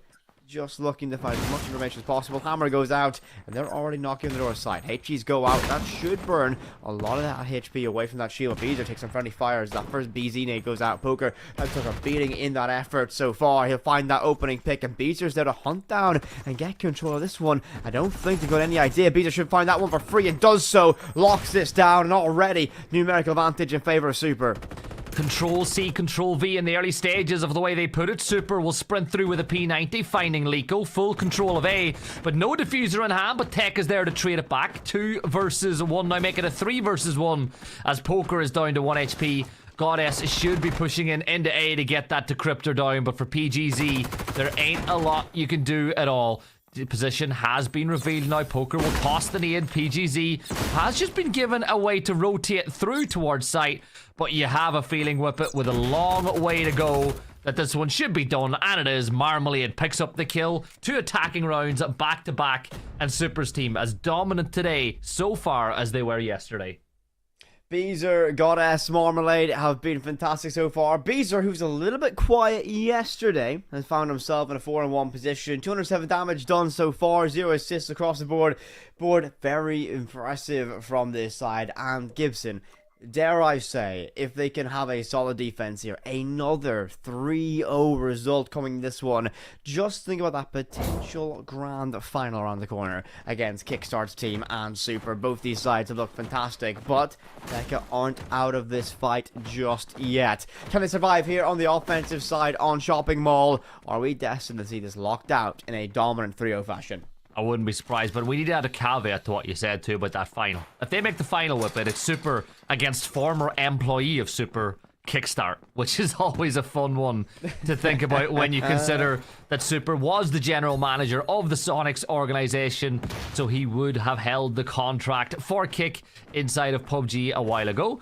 Looking at the attacking lineup, it looks like A will be the target once more. A 3-2 split. Poker surrounded with 2 players nearby, but as soon as one steps in, the cross should be held. Now, barbed wire will reveal the position. Poker will catch it. Shot in the back to PGZ. Will get traded back the other way. Blue Zone Nade will do a little bit of damage as Liko will find that kill. But look at Super sprinting with the P90. Pushes him towards Beezer. Super gets the kill, and it is going all wrong. But Profe finds one as well. With it, the Decryptor in the hands of Tekka.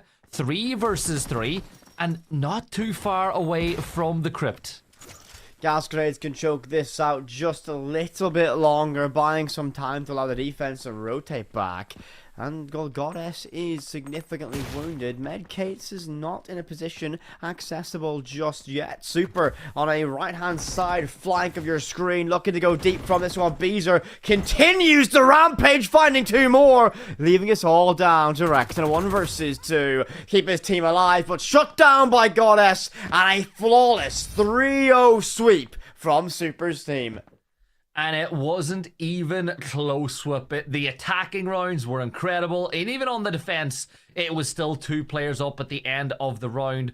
Look at those scores, though. Beezer with 6. Everybody else with either 3 or 2 kills. Not a single death in the series for Goddess, as she had a brilliant showing in that one. But Whippet, not really surprised at all by that result. Well, I'm not surprised about the outcome of the result. The absolute domination in the way they done that definitely grabs my attention for it. The fact is, it was a very much, I'd call that wolf packing strategy. They stuck together playing for that. Super Beezer, for example, great combinations of that. Always trying to fight in that numeric advantage. Always trying to make it an unfair advantage when they take those engagements. Worked out perfectly for them. And, well, they lead the series 1 map to nothing. I think the best way to put it with it is the herding. The way that they were using utility and pressure to force players into the POV of someone else to get the kill. We called the team once in a cast like a bunch of border collies. It was like a bunch of border collies as well, herding the sheep into the kill box. But look, we're going to let the desk break that one down a little bit more. Mark and Falix, tell us what you thought. Border collies. Can't describe it any better, guys. Because it was like it, Felix. And I think it was an overload section, wasn't it, right? They isolated an individual. They found the weakness amongst the pack. Maybe more like wolves than border collies, because when they smelt the victim around the corner, they really closed them off and made sure they identified the kills they could take one at a time. It was a clean victory, though, for game number 1. Yeah, I think it's a good analogy for how this game went in general, right? Not really too much in terms of strategy, not really too much to be said in terms of overall gameplay style. It was just a matter of finding the right pathings to get to the opponents a little bit quicker than they might have expected. Not even in terms of setup. It's anything different than what we've seen yesterday. Just super dominant from start to finish. Some of these guys haven't even been taken down in any of these rounds. Goddess hasn't got a single death. That's how dominant it has been. And we got to give it up for Beezer as well. 6 frags, just 2 deaths. That's a pretty good scoreline to start things off. Again, I just feel like Drop Down is just such a strong character. Got to being that one that able to find that mid-range battle, able to control areas, I think is key. I do like obviously the attempt to try and get the U2 in. They didn't quite get it right when it come down to that plant. And the second time the smoke was too short, it actually went in the favor of the defensive side. So I do feel the Tekka Gaming need to revisit how they are going to be looking for breaches, especially coming back in. They're down 1-0. It is a best of 3, but they need to ensure they get the next win. Is there other major changes that they need here, Felix? Is it a character selection thing? Is it they got to stay a bit closer? Like, what have they got to do to make it 1-1? I mean, I'm always a fan of throwing some of these new champions in there. I feel like even the Kayak, to be honest, would have changed things in some of these scenarios. I think an automatic shotgun here and there, you can never go wrong with. Overall, I feel like it's an underutilized champion so far. We haven't really seen him in any of the semifinals up until this point. And maybe there's reason for it, maybe there isn't. I feel like maybe, as you said, switching things up in that regard is going to make it a little bit more unpredictable in terms of what's being played. But ladies and gentlemen, I think it is time for the next match, if I'm not mistaken. And to close things out in terms of predictions, I'd be surprised if we're going to until map 3, I gotta be honest. Oh, that's painful. Right, it is time. It is match number 2. Phoenix City, we're not going to map number 3. Gibson Whippet, what have you got to say? Thanks, Mark, and I gotta agree with Alex. I think this will be a 2-mapper in the best of 3, but on the bright side, regardless of whether we see 3 maps in this series, we're guaranteed to see a minimum 3 in the final. Yes, sir, we are. I'm gonna say this, Gibby. I want to see Tekka Gaming to be at least to find 1 round. That is the objective here. You do not want to go out of this matchup, out of this tournament, in a 6-0 fashion. So can we see things unravel nicely for this Brazilian roster to get jobs done? And Gibby, are we even surprised the lineup has not changed 1 bit from the Super's team at all? They're opting to bring the exact same lineup as we have seen time and time again. Do you feel that's going to be an advantage yet again for this team? Well, I think so. They've got the rules down. They know what they want to do. Why change something if it's going to work? Like, the only addition that maybe we could see is the likes of a Heinz, but I think that they're using other operators to fill that role instead, with Marmalade using fence and those movement detectors, which is what they do. So look what they do. They throw in the movement detector and then they take the space accordingly. So they've cleared a lot of B as things stand. They know there's nobody there. Beezer, who's been the front point, is going to move alongside Super, who will do a lot of damage onto that door, almost getting it open, but I think PGZ needs a cover from the other side of this corridor. Another nade being thrown, pressure put on, Poker. Well, but they're in B. They're already in B, by the way, while all this is going on. And Goddess is going to get caught by Tekka, who just holds down Mouse 1 with the MG. And PGZ is going to get traded back. That's going to be a massive one. PGD needs to win that one. Super's going to be the first to fall from this side. And that M249 is so effective. Marmalade finds that pressure. Decides to jump out through that window, but Profe will find that. Poker gets one, but Bees are traded away. And it looks like my wish will be granted. It does appear that we're going to see a round victory for Tekka Gaming here. It's going to be a 1 versus 3. Poker has used up all those BC grenades, finds 1 pick and doesn't trade any HP as well. Tech is low HP to work with. This could be an opportunity. The Cryptor has went cold, however. He's using his time effectively, scouting things out, making sure he has every single position covered that he can cover. Aware that a threat might be lurking just down to his left. He'll get that Decryptor back in hand, but I wonder, will he try and make a play to get that case down, or make a pivot somewhere else? Well, he's opening up the door, which means that if he needs to, he can rotate around. 30 seconds left. Time is beginning to work against him, so he scouts out the corridor, and now Tekka and Liko are going to work as a tandem too. He's going to fake the Decryptor first to see if anybody will go for the peek, and he does draw out Tekka. He gets his one. Liko's there. It is down in a 1v1. Poker's going to play for the kill. One more shot should do it, and it's an attack team victory. What? Poker out of nowhere with a pistol, and it's a 4K on the round. A massive individual effort, finding 4 in a 1 versus 3 clutch. What have we just seen? Poker leading the charge 4-0 after that performance. Well, I said my wish might be granted to see Tekka Gaming get themselves their very first matchup, very first round, I should say, in this best of 3 series. Still yet to find it, and Poker was the simple reason why. Shut down so clean by it, and leaving us now advantage once again with Super. That's what happens with it when you don't play across. When you put 2 players through a singular doorway, usually that's the end result. Poker able to win that one out in the end, and with that, it's a 1-0 lead. They've still not lost a round in this matchup, so we move over to the second round. Curious thing is, I'm looking at the way that Tekka's team set up the site. Sorry. I'm going to interrupt you, by the way. If you can see those pings arriving, it looks like either they're having a lot of fun with some contemporary art, or they're going to try and find themselves some access, or using it to plan their pathing. We've seen this same structure from this side every single time we watch them play. We're going to have that main stack of 4 people making a play towards that objective, that Route 1 style, and Super off on the island of sometimes irrelevancy to try and find an impact by himself, looking to be that wildcard factor. Hammer swing misses, second one doesn't, as Rex will be the first player to line up from this. Beezer takes a beating, but it trades that off damage as well. Might catch that one, that retreat. That BZ grenade forced him to go deep. He's going to get caught by that one. Liko, great read of positioning, but Super does find one. PGZ is going to be first to fall for his team. Yeah, the blue zone nade forced him into a corner, but we'll see Poker managed to find a kill on the Rex, so numbers in the level now as things stand in a 3 versus 3. B almost clears. Marmalade will create a line of entry. Goddess is going to have a nade bounce off her back, which doesn't really work into her favor, but now they're starting to try to catch all the corners, and Goddess will try to get the decryptor down, and she does, so it's a post-plant situation. Motion detector giving her position away, so this should be easy for Tekka to find the kill, holding mouse 1, and it's Poker who will get one. Profe trades back Goddess, but as things stand, 2 versus 2.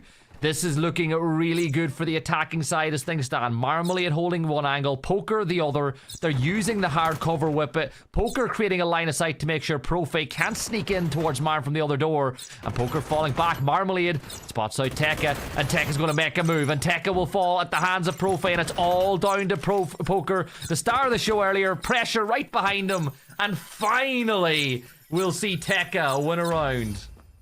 They have it with 3 seconds to spare as well. Job done. We see Super's roster relying on Poker just one more time to try and find that clutch, but couldn't quite get that done. Not able to find that magic strike twice in a row as we move into our side swap. Nice and level. No rotation of characters from the side of Super's team at all, and that is going to be following the script that we would tend to expect from this team so far. If it ain't broke, don't fix it, and they ain't going to fix anything so far from this. And, well, interestingly, Gibby, we see Tekka get their very first round. It still looked a very dominant performance from that until it wasn't from the side of Super. And now Super will pick up his usual role of Fnatic. Funny enough, Super was the general manager of Sonics, and Fnatic's backstory is that she's the CEO of the company, so no surprise to see Super picking a position of power with his operator choice whippet. Yeah. Yeah. But you're the lower guy now, isn't it? Let's talk about the way that Super plays this operator, right? Super puts down the medkits on site, then he goes off on the roam to be a problem for the attacking side, and I think that's one of the benefits, because, right, in other games, the healer, the player who plays that role, has to be within proximity of the player they want to get back. On this one, it's set and forget. Throw down the medkits, then go be a problem. That works out perfectly for Super. Unsure where that grenade came from and what PGD was cooking with that one. Damage done the Goddess, and we'll see that example now as Goddess makes that retreat back towards the back lines. We'll be able to get that HP back from it as Poker begins to retreat as well, looking to be that first point of contact. Kichi goes out, opens up the top panels of that. That means a lob utility via that massive quad wall. Heals should have arrived there. Super will be the first to fall, and we're going to see Rex using that MK14 has been so effective, especially in the EMEA, and getting that opening pick. Super is first to fall. 30 grenades go out, nothing quite connects with it, and Poker just poking some holes through this wall, trying to find something, but nothing lining up for him, only realistically revealing his position. Goddess will likely hear the footsteps arriving right beside her as 3 bodies stack up. Carnival has that hammer primed and ready, and that opening, that door right there, B is prime and ready for the taking. Only 1 body on it, only 1 body watching, and that's going to be Goddess. Yeah, Goddess with the M4 as well in drop-downs gear, plus the toxic grenades that you can use if needs be. PGZ getting into a bit of a battle, and the blue zone nade should do the damage for Poker. Profe's down to 1 HP as well, and Profe will fall. It's friendly fire as Liko will find that kill onto their teammate. 4 versus 2 as Goddess now gets in that battle with Tekka. The deployable shield working in favor of Goddess for now, and Beezer will just spray through the wall and finds the kill. Liko takes a ton of damage as well. 30 seconds left, but it don't matter. The defenders take it, and they move to map and series point. Gibson, I'm going to say this, right? Call Poker Josh Allen from that one. A great toss from downtown just to straight up land that BZ after Beezer calls for it, waiting for that information. Great use of utility. If you have the line of sight with those grenades, you can make it stick from a very far distance, and Poker done that. Beezer like, there's this guy in this corner, throw that BZ, get that freebie. Unfortunate that the team kill arrived from the other one as well from the side of Tekka Gaming, but advantage and match and series point goes to Super's roster here. And it is simple as this. You win this round and you are going to the final. You win this round, your prize pool doubles at the minimum, which I'm sure will be a nice little bonus point for this team as well. But for Tekka team, you got to win the next 2 rounds just to force another map, but it looks a tough ask for this side. The attacking lineup, no real changes. They're going to bring the Zen. We saw the MK have a bigger effect in Europe maybe than we've seen inside of North America. But the question is, where's Super off? Where's he roaming this time? What is Super's solo mission today going to be? Unsure just yet. Motion sensor goes after the defense, and that's going to be a lot of free information as they go deep in towards B, and that's just going to realize, okay, everything seems to be happening out by B. Bees are trying to crouch walk away, but the MK14 just too quick on the draw and shut down by Rex. Not able to escape towards that med kit and getting that control storage. That grenade goes out. Barbed wire cleared. Bad grenade. Oh, Gibson, you know what I like to call? Well, that's an NA grenade right there. Tossed straight back from that doorway. Super charges in and we'll find some damage on the Profe. Body stacked up. Nade over the top will force Super deep in towards that corner. He wants to re-engage with that P90, but the MK14 just too strong. Goddess's gas will be able to get one. Profe trades away in the midst of that one. Advantage numerically still sits to the offense. Is going to be jumping on board of the 4 versus 3. Blue Zone Nade clearing the corridor, but Goddess playing inside of B, still holding her own. Tekka will use the first aid kit that's been dropped by himself to get back up on the leaderboard. PGC with that DMR peeking the long angle once more. But that Blue Zone Nade is always perfect as it gets PGC and almost finds a second kill. As 2 attackers now force their way down the corridor. But as you see, once they get round the corner, they just move into another room. And Marmalade is holding that door at the ready with drop down. The M4 has been so effective. Actually, no, it's the I messed up my operators. It's the MG. We got the MG 249. The MG49, and it's going to be able to dump that box magazine straight into it. Oh no! Liko finds a TK, and there's going to be a massive pre-fire. Marmalade gets that done. Rex alone, and it will be a 3-1 victory. The stage is set. Kickstart versus Super to wrap things up here for your North American PUBG Blind Spot Invitational 2nd edition gimme. And you know what? Dominance continues from this side, but poker 10-1. And I have to say this, absolute individual masterclass on Apex. Yeah, brilliant performance on Apex again, showing why they are the best character in the game at this moment in time, in my opinion, but just because of the utility they bring. Massive thank you to Take a Gaming for Tech Part. Remember, you can find all of their streaming platforms on the tweet on the official PUBG Blind Spot Twitter. But we thank them, but we move on and focus our attention to the final, where it'll be Team Super against Team Kickstart. Oh my god, Mark Falix, what do you think about this matchup? Are you licking your lips at what this could be? This is going to be an interesting ending to a very, very quick NA Invitational. As I said before, I actually really like that we've seen Kickstart team go radio silent on their streams. Some of them even blacked out and just left their camera. Falix. They were doing their research. They put themselves in custom games as well. They were trying to find game plan scenarios against what so far is an unbreakable Super attack and defense. Yeah, I wish I could overanalyze that last game here as well, but let's be honest, it kind of felt like that first semi-final that we've seen in the NA Invitational as well, and that's just very different to what we've seen in the EU Invitational just a couple of hours ago, right? More individual skill, we expected as much, but more convincing scorelines especially. That I'm not so sure of, that we really did expect it to happen like it just did. A clean 2-0 again, Super with a 10 frag game from Poker in particular, just shining through. I think this is going to be dangerous for Kickstart and his squad. Once again, Super has not lost a single map up until this point in the entire tournament. The same cannot be said about Kickstart. No, the same cannot be said. They have suffered a loss, but they have come back. It makes you a stronger individual, Felix. I've got to believe.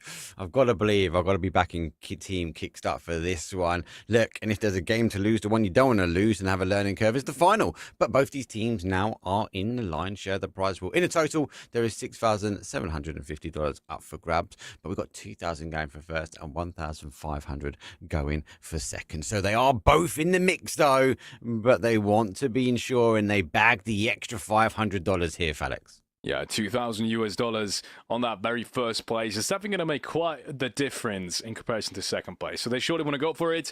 As we said as well, it's not going to be a best of 3 anymore. So there's going to be more chances. Both of these teams didn't need it. except for the very first game that we saw between these two teams, which, by the way, was the very first game that was played in the NA Invitational. That was super against Kickstart. Now we see them in the finals. But this time around, as we said, it's going to be a best of 5. So there's going to be 2 more maps if it does need to go all the way. So interesting stuff. I know you're going to ask me, who do I favor? And I want to already answer that question. No. Not yet. Okay, well, I'll keep my answer Well, then. we're pinning that for a second. Let's actually. I want to talk about the last game, right? We saw a 4-pack poker. That fakey plant twice really drew in the guys. I don't think they're going to be able to do that against Kickstart. I don't think it's going to be as easy to tempt them in, because all they had to do really was run down the clock. And I know the guys will be a little bit more disciplined.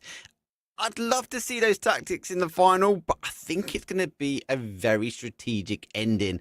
But that 4-pack, the fakey plant, that there was the highlight from that last game for me. Yeah, look, it's interesting because it kind of kept reminding me of that play from Taryn when they played against Kickstart and, excuse me, not Kickstart, Kaymind, obviously, and these guys, and ultimately lost the round as well. We saw equally high-level play at that point already.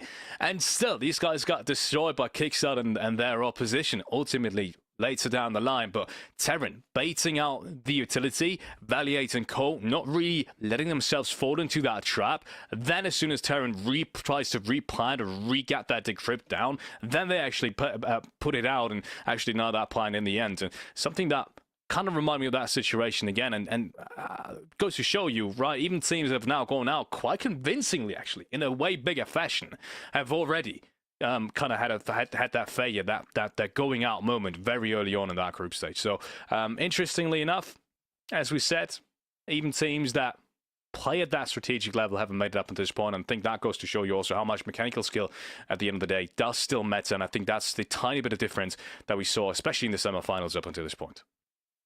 I'm interested as well. The guys are not picking, I suppose, what we'd call the default characters, right? We've got the Apex. We're not really getting Heinz all the time. We're getting Collision sometimes. We're not really getting Zen either. So it does feel different. It does feel really different for me. Look, the biggest character for me from a takeaway, especially from the Invitational 1, Felix, that we got to cover, and now this one, is the new characters. They have made such a difference. And for me, look, offense is kind of above that. Before we kick things off and I got to play with the automatic shotgun with Kai, I thought that was more stronger. I thought we was going to see definitely from a defensive play, that one come into more. But actually, for me, the M249 fence, the ability to get those motion detectors out, and how they're being used now in the corners, even stopping the ability to go through, I think it is a big play that has really changed up the game. Do you think both these teams are going to kind of stack up the same character list again, or would you expect a change a little bit later? I don't really expect a change to happen, to be honest. Once again, the only character I'm really surprised that we're not seeing more of is Kayak.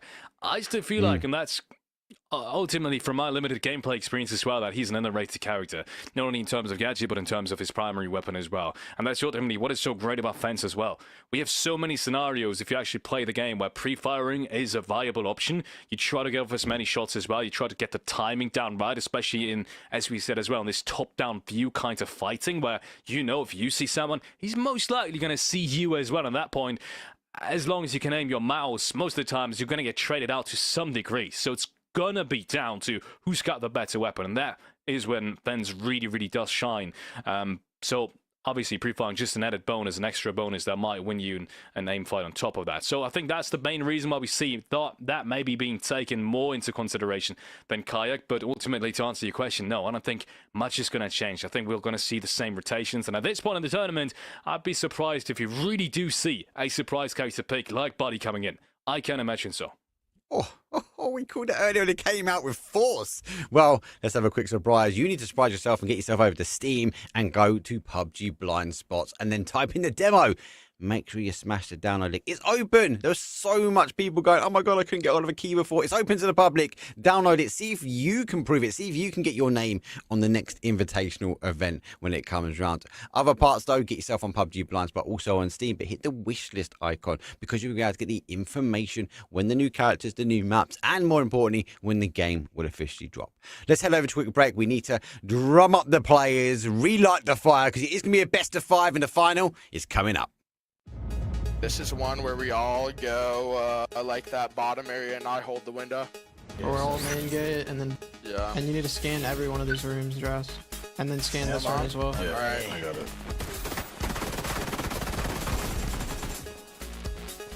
There's a shield behind this, which is even better for us. BTK, you're holding this whole hallway from like one of these corners. The guard dog gameplay. BTK, careful the lurk on this as well.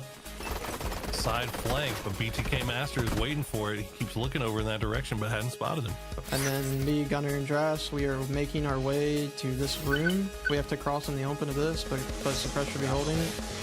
I'm about to start scanning left side. Are we good? You guys ready? I'm nading this room. Yeah, I'm ready. Careful, don't go in there.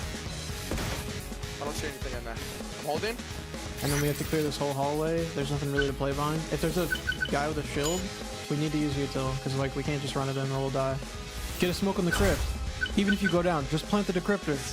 It's barricaded. Yeah, that's even better. That's even better. Break this. I'm nading. Are you ready to nade this? Yeah. Yeah, break. Got one. Good. Nice. I'm in. I need a baddie. Left is clear. Left is clear. What's in there? My ping. Blue zone nade's gonna come out, but we haven't seen Gunner be able to get in and get into a plant just quite yet. You can't see from that angle. Come to me. Come to me. Bomb's going down. You have a Maddie, bro? Yeah, here. Just play time if you can. A lot of work there. We're good, bro. We're good. Even though Venerated's the one that's going to come up with kills. Nice. We got it. We got it. Bro. We're good. We're good. So we are mine is low. On the right. Come here.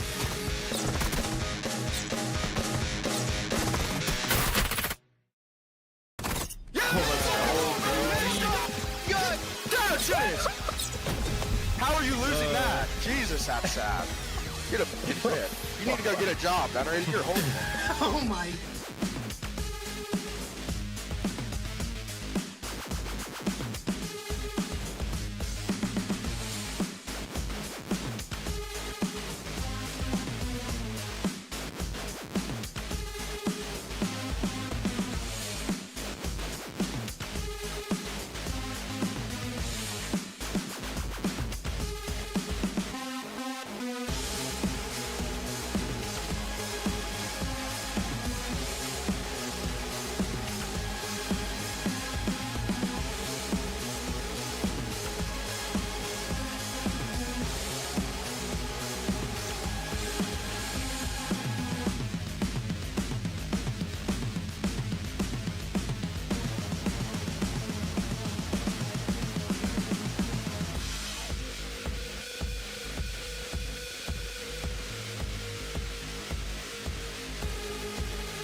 This is one where we all go like that bottom area, and I hold the window.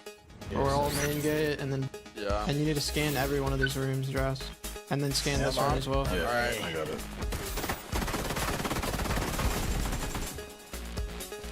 There's a shield behind this, which is even better for us. BTK, you're holding this whole hallway from like one of these The corners. guard dog gameplay. BTK, careful the lurk on this as well. Side flank, but BTK Master is waiting for it. He keeps looking over in that direction, but hadn't spotted him. And then me, Gunner, and Drass, we are making our way to this room. We have to cross in the open of this, but Suppress should be holding it. I'm about to start scanning left side. Are we good? You guys ready? I'm nading this room. Yeah, I'm ready. Careful, don't go in there. I don't see anything in there. I'm holding. And then we have to clear this whole hallway. There's nothing really to play behind. If there's a guy with a shield, we need to use util, because like we can't just run it in or we'll die. Get a smoke on the crypt. Even if you go down, just plant the decryptor. It's barricaded. Yeah, that's even better. That's even better. Break this. I'm nading. Are you ready to nade this? Yeah. Yeah, break. Got one. Good. Nice. I'm in. I need a baddie. Left is clear. Left is clear. What's in there in my ping? Blue zone nade's gonna come out, but we haven't seen Gunner be able to get in and get into a plant just quite yet. You can't see from that angle. Come to me. Come to me. Got bomb going down. You have a Maddie, bro? Yeah, here. Just play time if you can.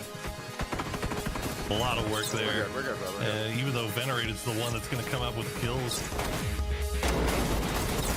Nice. We got it. We got it, bro. We're good. We're good. So we on mine as well. On the right. Come here.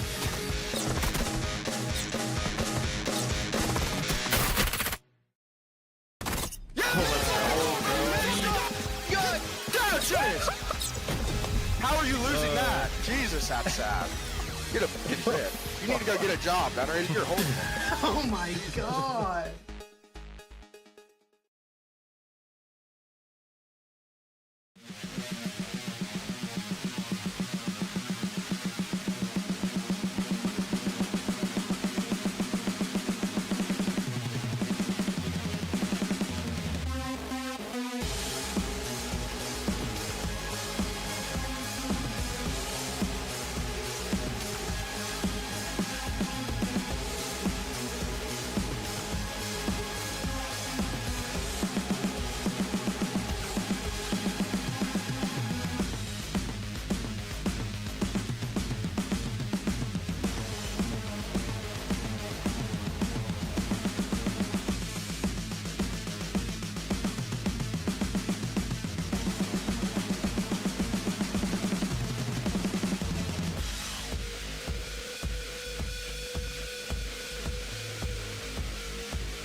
And welcome back into the PUBG BLINDSPOT NA Invitational. And after some tech issues, we have had a sub. Beezer will be stepping out. Couldn't get into the lobby because, yeah, who needs a Beezer anyway? We got Wooly joining from Team Kaymind, another great mind from the realms of PUBG joining us with it. And we are ready to get underway here on Hospital. I'm excited for this one, Wooly jumping in. So it's going to be an unfortunate position, I would think. So Beezer has been very, very effective for Super's roster. So the question, Gibbs, I'm going to make you say this one final time going into it. It is going to be prediction time for you, Gibby. Who's it going to be? I'm going to go for Team Super. Only because, we go, you know, You're choosing between, I'm making you choose. I'm making you choose between your two children here, Gibson. It's between a PUBG stack and another title. Yeah, it's not a fair one that you're making me do. I'm gonna go for Team Super just because they're winning the series against this team already. You know, they won yesterday in the matchup between these two sides. You know what, Gibby? Just to make things interesting in terms of this universe, I'll cheer for the PUBG guys. So I'm all in. I'm all in on Team Kickstart. Well, look, Roth, Rello, Cowboy, and Kickstart are goats, so I'm excited to see if they can win this one as well. Don't get me wrong, both of these teams will want to win this for the pride of it as well. But starting on the attack will be Team Super. They're going to go for the same setup they always do. Wooly will be working alongside Poker, doing the role that Beezer did oh so well, picking Carnival, using that hammer to open up any reinforcements and soft walls that are in place. And that little second whippet as well between when you open up the wall with a hammer and you get your gun out can be very problematic. Oh, that's a great blue zone. Native forces suppress into the line of sight. Poker gets the kill. And great usage again and understanding of... Uh-oh! Yeah, don't throw your nades at your colleagues, guys.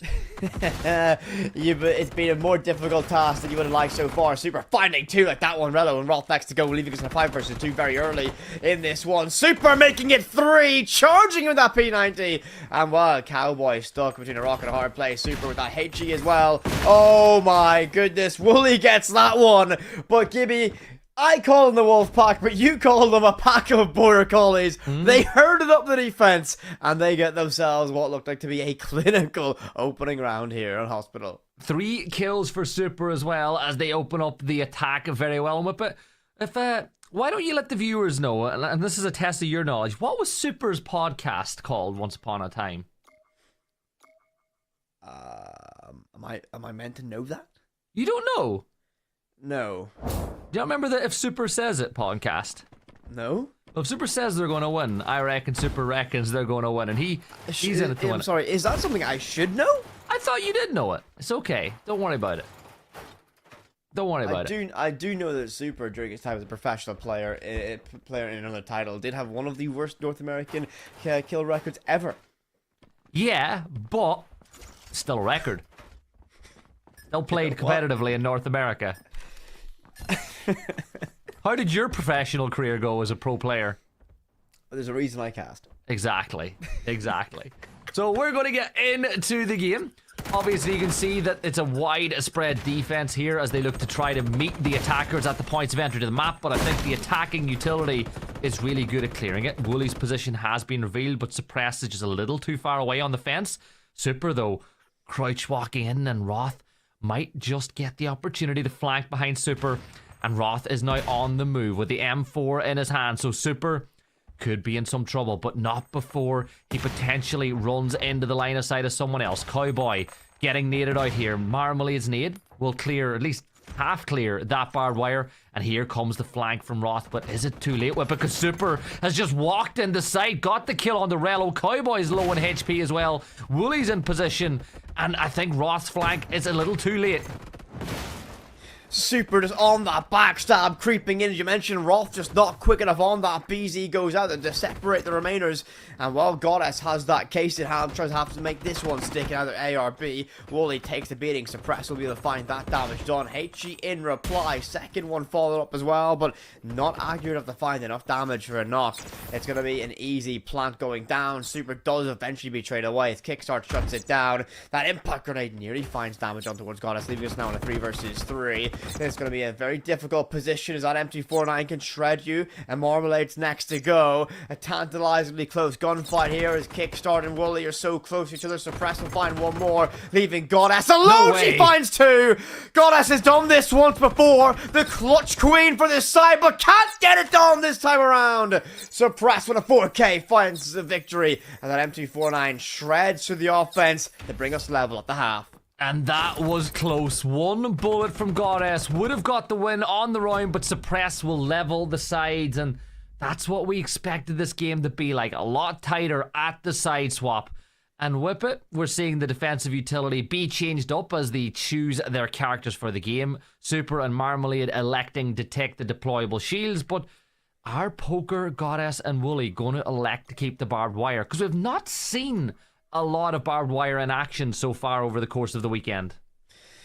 We haven't, but I'm very intrigued to see if it's going to be useful for this. Now, of course, that barbed wire is going to give you audio detection if someone's trying to maybe, sneak around an angle, similar to what Super's been doing time and time again. And they're going to use this, actually, on that window jump down. So the idea that's going to be if you jump through that window and commit deep into it, you're going to get stuck in that barbed wire. So you don't necessarily need to watch that window, just listen for that barbed wire cue.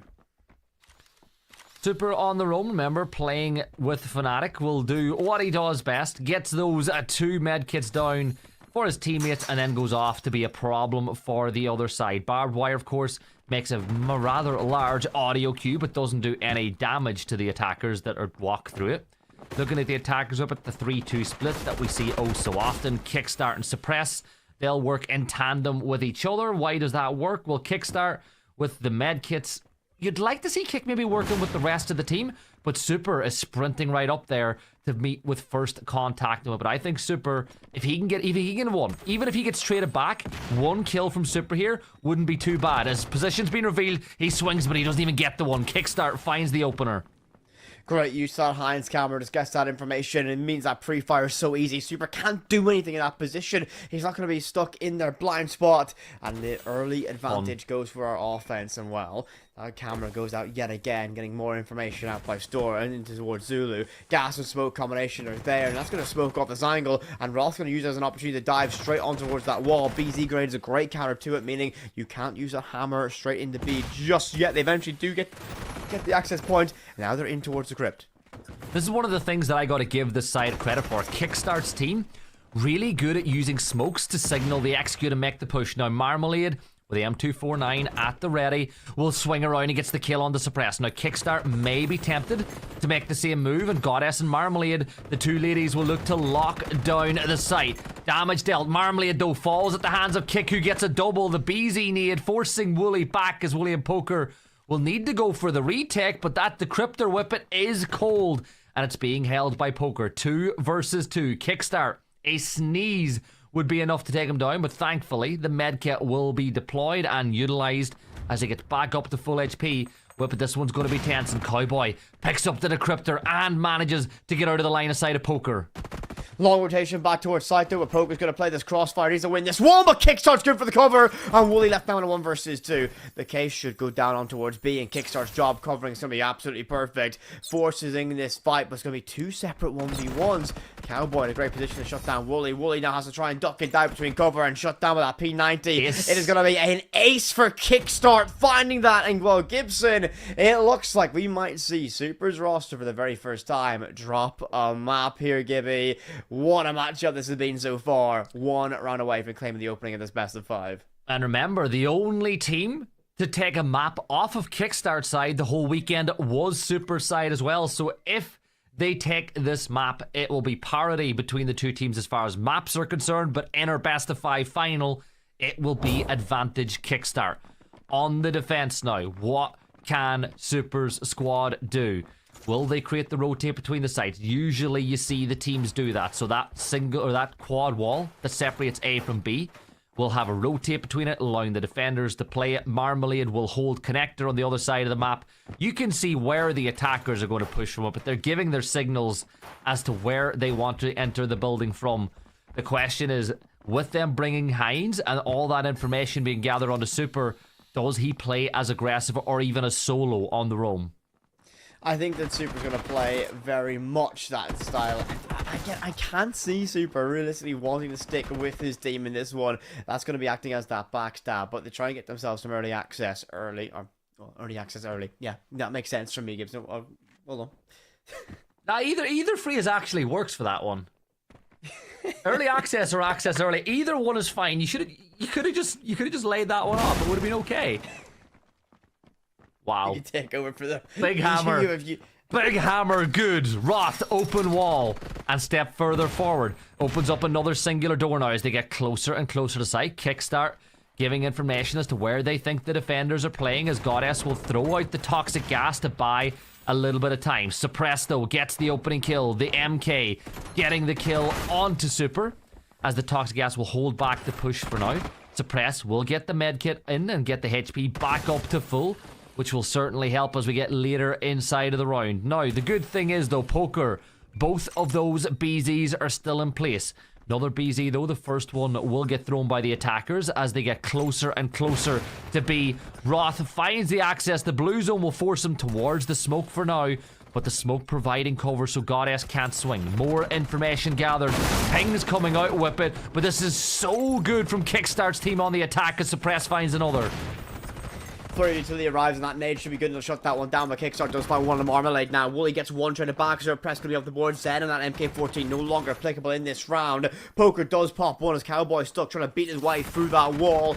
Not an easy way in, but the Decryptor is down, and that's going to force us into a retake position now from Super Squad. Kickstart holds in towards that Crypt in A, and I believe the plant is in B. He's got a deployable shield to work with. Impacts aren't going to go deep enough to find that damage on the Wardrello, and Poker has to make a long rotation while crouch. Crossfire held by Roth, and are they going to look the right way? I don't think they will. Sound was there. Wooly gets that fight, was going to be a perfect read. So the cross held. Rello shuts it down, and it's going to be a 3-1 opening map here from Kickstart. But did you see what happened? Roth moved to force the players to look at him, and on the back of Roth's movement, the cross of the swing came from the other side to get the round one. That was so well done. They take the first map. They're level as far as the all-time matchup between the two sides now, but it is advantage team Kickstart as the PUBG team take advantage in the grand finals, and will throw this one back to the desk. Is it PUBG pride, boys? Always. I never took my eye off PUBG. PUBG guys, Kick and the guys. I said, the fact that they had the break, and I think something we haven't spoken about, FedEx, is that Kickstart team played first in the semi-finals. Is that an advantage? Because they set their tools out and said, hey, this is how we're going to play. Come against us. But they sat and watched Super's team. They then got themselves in custom matches, and actually really clean to see. I had to open up my other screen how they want to execute the plants with Roth moving his way forward, how they were using the smokes, how they were clearing and getting util dumps through multiple rooms. Seems to be working now for the guys. I like that. I think the advantage is that they played the first semi-final.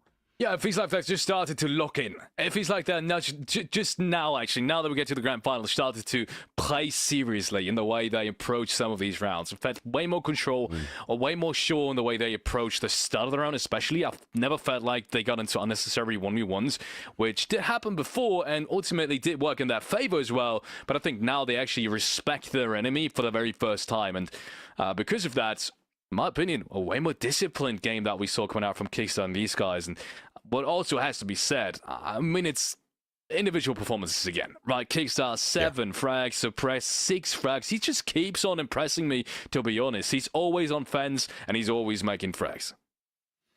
Let's talk about Super's team now for a bit, because the kill spread is wide. They are all lifting the team up as a unit. It is spread across the board. And don't get me wrong, Super, I love the road mobility there. Obviously, the P90, we know that's great at close quarters. We've really spoken 1,000 times about that. Obviously, Kick's team, they would stack up 2 of them to try and isolate and get rid of. I like that they have kind of counteracted that play a little bit. Keen to see what Super can do, but definitely it's really clear message to me. Super's team overall, collectively, are strong gunners and able to perform on this type of format. Kickstart team have a game plan. Not all getting the kills though, Felix, but so far, they've got the first tick against their name. Yeah, it's a great advantage going into a best of 5, knowing that you've just kind of crossed like the toughest line that you could potentially imagine, which is what to really expect from an enemy that you've only met once and you've lost. An enemy that hasn't lost a single match during the entirety of these NA Invitational. And I think they just really, really handled that first kind of hurdle, really well, honestly. That wasn't a moment in time where I thought maybe now it's going to fall apart for them. No, I actually thought despite them meeting every resistance, that they've always been in control, somewhat in control at least, on how these rounds at the end of the day did turn out. And once again, I think it's individual performances that stand out here time and time again. They just seem to have the better individual when it comes to decision making and clutch scenarios, at least so far. Maybe that's going to change the next game once again, as we have 4 more maps potentially in front of us. And I think, I don't want to jinx it now, but I feel like we're going the distance, because I'm saying all of that now, but it could have, with a couple of different scenarios in the first 2 rounds, gone very differently as well. I do feel like this one could go backwards and forwards. I'm with you on that, mate. I kind of feel like Super's team might readjust how they play and then sort of reenact to basically, okay, well, you played, you opened, you breached this way. We're going to counteract, though, by doing X, Y, and Z. I do think we could do that. Talk about character selection really quickly. Look, for me, that last takeaway, I think Heinz, that's Blue Zone nades, they were great from Apex. Yes, the shields were really good. Yes, the M249 was good. I think just looking at Kick's team, and how Heinz was being used to clear even micro corners. They were just producing a lot of output. Yes, they've got 6 cameras to use. Yes, I think it is 1 too many, maybe 2 too many. But look, they're using all of them, and I think that was maybe the edge that they had over the team, especially from the attacking side, using Heinz.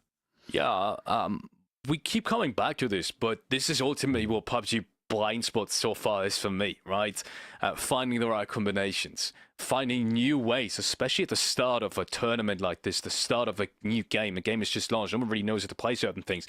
Finding new creative ways, and I feel like that's actually where Kickstart and this team, now that I think about it, excels the most. They keep on being creative. Right, you were talking about Heinz, I was talking about Kayk being put into the mix, maybe not today, but at least yesterday a couple of times. And this is what you need at the start of it. No one really knows the perfect play yet. So try as much as you can.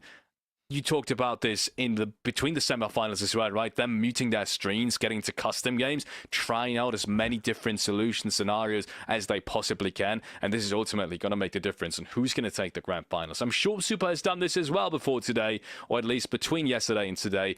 But ultimately, well, it's going to come down to why I think whoever's done that in a better way, whoever is a little bit more creative, I think ultimately is going to take home the winner prize pool of $2,000 as well. Well, I know who can be creative. That is the amazing Gibson and Whip It. Take it away, though, for game number 2. Shopping Mall A, the map now for the second game in this best of 5 series. It is Advantage Team Kickstart, as you can see in the top of your screen, as they won 3-1 on the first map of the matchup. Whip It, we switch things around, and we'll see the defense being to Kickstart's team first. And are you seeing anything about their lineup that you want to bring up? You know what, Gibby? It's going to be that return of Collision getting brought out, that shotgun tripwire combination. We've not seen it a lot here in North America in these final days, but this final day so far, but Cowboy has consistently brought this one out and has been effective with that shotgun. And the big thing I'm going to draw your attention to is look at the claustrophobia of this section. Both A and B, these crypts are incredibly small with limited avenues to maneuver around them. A shotgun in these halls could be absolutely devastating. You throw a BZ on the external wall of A and it clears the whole room. That is how small that side is, as Marmalade will start things off by getting the little motion detector out there to find out if there's any defender presence as you enter through this room. Getting closer and closer to sight. Roaming presence is there from Kickstart, who catches out Super, who was going for a crouch walk as first blood has been drawn by Kick, and he can fall back inside of B. Nades will be thrown to clear that deployable shield, giving yourself access through the vents to suppress, and Wooly will go head to head here as well. But look at Roth on the flank with Poker. Gotta be so careful, takes a ton of damage, as so does Suppress, who falls at that BZ thrown by Poker. Poker has been spectacular with those BZ grenades. Going to have that success yet again. Motion sensor goes out to try and get some extra information. Goddess looking to get that control. But the defense can play with this zonal because it's so tight, so compact at this stage of it. Poker does have one BZ still in back pocket that makes things work with at this point. But look at this Kickstart. Roth holding out by a pyramid, just trying to hold as much control as possible and choke out as much time as they can. Rello is so tantalizingly close to Marmalade, but the swing isn't there. And Goddess, you might be able to get that case down, but the second you make that sound, that audio cue, you're going to be revealing yourself. Marmalade does get one. Cowboys off the cards. Rello finds that trade. Marmalade's going to be off the board, as well as Poker off in the distance. The defense mop things up as Goddess is fast to fall. Gibson, another incredibly strong start from this team, and well, it looks like Team PUBG has got it going nicely for them. Yeah, 1-0 lead. They win their opening round on the defense, and they do it by reading into the play that Super's bringing. They're catching out the solo entry players very easily. Roth playing on the roam has been a problem so far, and will look to continue to do so. Marmalade bringing fence once more. The lineup is there. Yes, you could argue that maybe bringing in Wooly is having an impact due to how well Beezer had been playing over the course of tonight, but Wooly is still doing everything that's being asked with it. Using the utility, throwing the nades, it's just they're getting caught out by the map a lot so far in this one.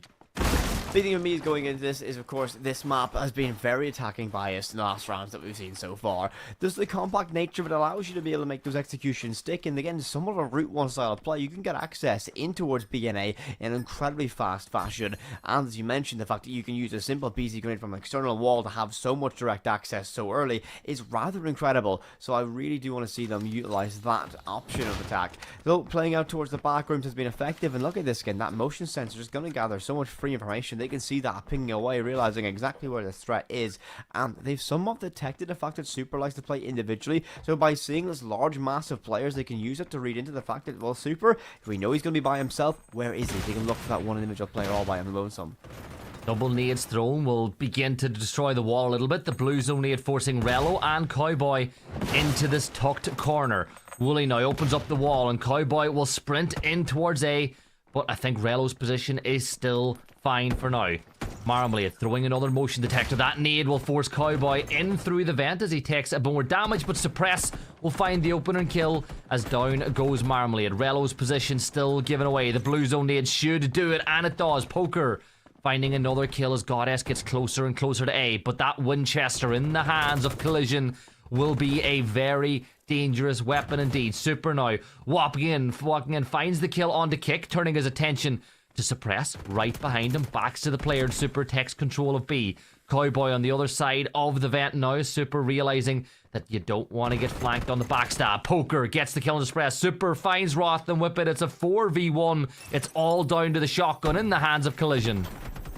Well, Cowboy fires off one, gets it, but it's not going to be enough to find a second one. Poker finding 3 in that round, and Poker yet again putting on somewhat of a clinic here on Apex. The utilization of those blue zone grenades has been absolutely sublime so far. Just able to pick the perfect timing, the perfect positioning to get maximum effect from it. I believe we've seen Poker so far get like 2-3 kills every single matchup with those BZs. Has been fantastic for them, and leading the charge 4-1. Godass Wooly yet to get themselves off the board here. Roth as well struggling to get that opening mark so far for his team, but it's going to be all level at the end of the half. Important to note that the blue zone nades do stack damage, so if you throw 2 on top of each other and you're inside the radius of both, you do take double the damage, so it's not just singular for the viewers at home who might be wondering about that question. Round or side swap has now occurred though, so the defenders are now the attackers and vice versa. And we can look at how Team Super are going to set up their defense, reinforcing that triple wall, which seems to be the standard whippet. It looks to be what they're doing a lot of at this moment in time. Wooly deciding he doesn't want to rotate in that corridor. They're going to reinforce triple wall. And then you got Poker and Super off on the roaming presence.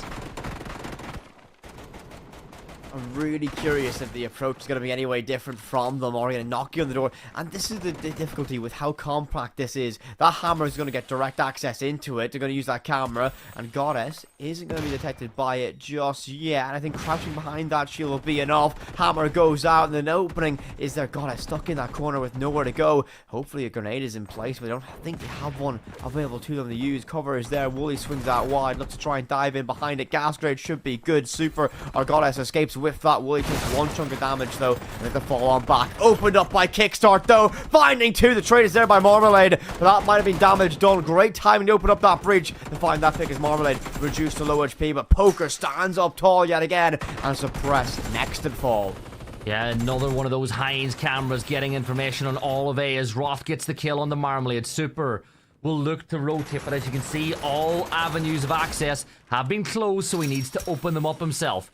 Cowboy now will send out more information with a Heinz camera, looking to find Super. He takes a ton of damage, but will fall back, and Poker almost getting the flank off. But the problem is, but look where those two first aids are for the defensive side.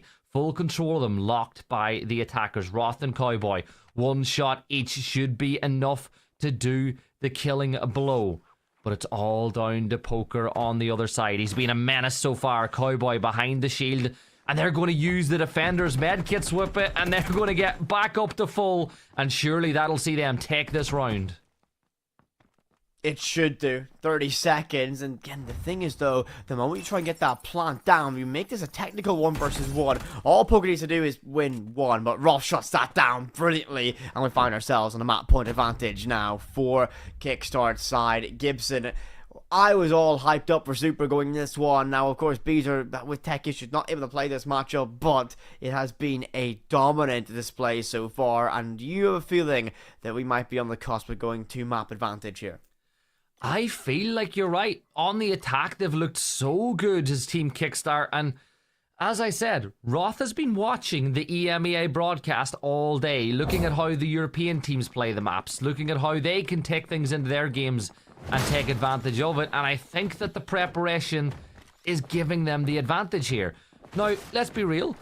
One little mood change in that round could have had seen things go oh so differently. Goddess getting scouted significantly, but I'm going to say a Cowboy using Heinz has been so influential to these attacks, using those scans to get all the information as to where the defenders are, and then using that information to take advantage of the kills. As we get ready to dive into what could be our final matchup for Hospital, for Shopping Mall, I should say. It's time to get this one. It looks like it's going to be a very similar approach yet again. They want to get themselves access in towards these back rooms to try and deny that control. That shield setup that we saw Goddess in previously, not going to be used. And well, they're just going to make a little bit of a racket here, just bashing their way through that barbed wire. The gas grenades aren't going to be enough to find any damage from this. Wooly will hear all that noise just beside him. The Heinz camera goes out. They know they got themselves direct access, and now Wooly's position has been compromised. They can use a hammer to get themselves access, but they're just going to charge on deep, and Wooly playing a patient game. Hammer is there. Misses the swing. Needs his teammate to get this one. And they open that one up. Wooly looks to get aggressive from this. He's to find success here, but caught in that BZ and just about survives it. And Goddess's toxic gas will get the kill, but Roth will find Wooly now as it's back to a 4 versus 4. Nade thrown deep towards Marmalade, who will get traded back as she takes down Kickstart. In the middle of sight now is Roth. Roth falls at the hands of Super though. The P90 ringing true. This is Super's team looking to force overtime in the matchup as Poker's BZ, not for the first time, gets another kill. Poker vaults on through in the 1v1 with Cowboy, but Cowboy falls. And it is going to be overtime as Super's team fight back. They get themselves into overtime. Gibson, it all comes down to a single round shootout for this, and we'll see the defensive side going to be held on from Kickstart here. Gibson, Kickstart 6-3 so far. Mega performance. Poker exactly matching that as well. 6-3 as well. 598 damage, just shy of that 600 mark. It's done fantastic so far going into it. Poker MVP very clearly from the side of Super's roster. Can Can he continue that when Team Osu desperate needs it? Once again, donning on towards that apex, bringing out those two blue zone grenades, able to mold and shape and control exactly where those defenders can sit. All operators have brought out those HE grenades, actually all but one, so they have an access to 8 fragmentation grenades to clear utility and, more importantly, clear those power positions. Wooly with smoke though. Smoke can be the initiator to go for that plant to give yourself some cover. But here's why I ask you the question, Whip it. As the round starts, both Wooly and Rello have got 0 kills each so far in this map. Which of them do you feel is most likely to change that up as we go into this final round? Oh, Gibby, you're going to make me put a caster curse on someone. I think Rallo's going to be in the great position to get this one done. Smoke grenade goes out. They're going to try and creep in, and Roth's going to force all the way back from that. Lots of damage taken from that BC, but a great combination. The smoke grenade to cover off your entryway, and a BC get that control. Another BZ being thrown by the defenders this time as they look to clear some space, but on the other side of the map, Kickstart does a ton of damage onto Marmalade. But Goddess is wrapping around and the two will combine to get the kill onto Kick with a headshot. Rello finds Super though as they start to fight back on the other side. Wooly needs to win his one on Cowboy, and he does, getting his first kill of the game, and Rello is sprinting around to try trade this kill. Peeks around, Rello gets the kill. It's now a 2 versus 1. Rello needs to put in all the work as Goddess will get the decryptor down. There's a triple wall reinforcement blocking Rello from making his way there. Goddess wouldn't do too wrong to fall back and try get one of those first aids that you'd hope has been placed earlier in the round by Super, because Rello Whip it in a situation like this where both defenders are one shot and the blue zone like this could be the death toll. It's got to be very careful. Walks into A, but as we know, the decryptor is not there. It's currently sat in B. Checking every corner, unsure where what he hears. 14 seconds to make something stick, but he's going to get caught in that crossfire. Goddess will get gifted that freebie. Gibson going to be a 3-2 scoreline victory for Super's roster, and that brings us tied up in our best of 5 series, 1 round apiece. It was a very difficult and well fought battle from both these teams to get here, but oh my, it was the narrowest of margins to lock that one out. And I have a sneaking suspicion that slowly but surely, Super's roster is slowly getting back into this one. We saw them play more stylistic to that Wolfpack style, always trying to swarm out players, making it into those unfair gunfights. We saw that in that last round in particular. I think they might be back on this one. I think momentum might be beginning to shift in this series. Guaranteed 4 maps now with that victory as well, as the sides go 1 apiece in the best of 5 grand final. But we're going to send this one back to the desk as Team Super strike back, Mark. 1 apiece. They do strike back, and most importantly, they strike back to the Invitational 1 winners. Kickstart needs to reset. He's already got one of the belts there. He needs a few more wins underneath that one to get him a second title. Good game, like the map. The guys highlighted, though, how close those sites are together, and those blue zone nades really became impactful to try and control out. I do feel for Roth, though, at the very end, that BZ nade didn't really go exactly where he wanted it to, and I think it stopped in the opportunity to kind of get in to the site. Unfortunately for them, though, it does draw up the scores. 1 apiece, Felix. We've got to reset. Do you think Kickstart's team can reset and stop potentially the momentum coming from Super's team? Yeah, our lovely casters aren't really as convinced as I am that they will be striking back. They are talking about a momentum shift. I am not quite sure. I wouldn't go as far.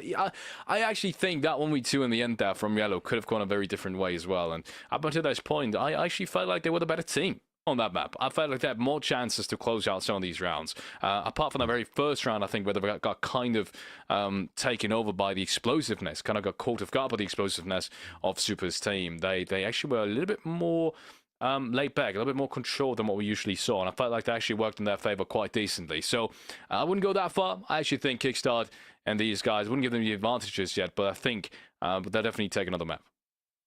Well, I do like that the team can go backwards and forwards. They can dial it up and dial it back down, but we can dial it back in, though, to the next round. Map number 3 is underway. Has the momentum, though, from Super's team got enough to bag enough 1-0 kick? Will put a stop to it. We ain't messing about with it. Map 3 of this best of 3 series is underway. The sides are level at 1 map apiece, and starting on the defense will be Kickstart here on the map. Marmalade was switching around. We had a little bit of a hint of body for a second, but will defer back to Fence, who has been one of the most beloved characters so far. But I'm going to say it, my two favorite characters with the impact they have in the game so far is Apex and Fence.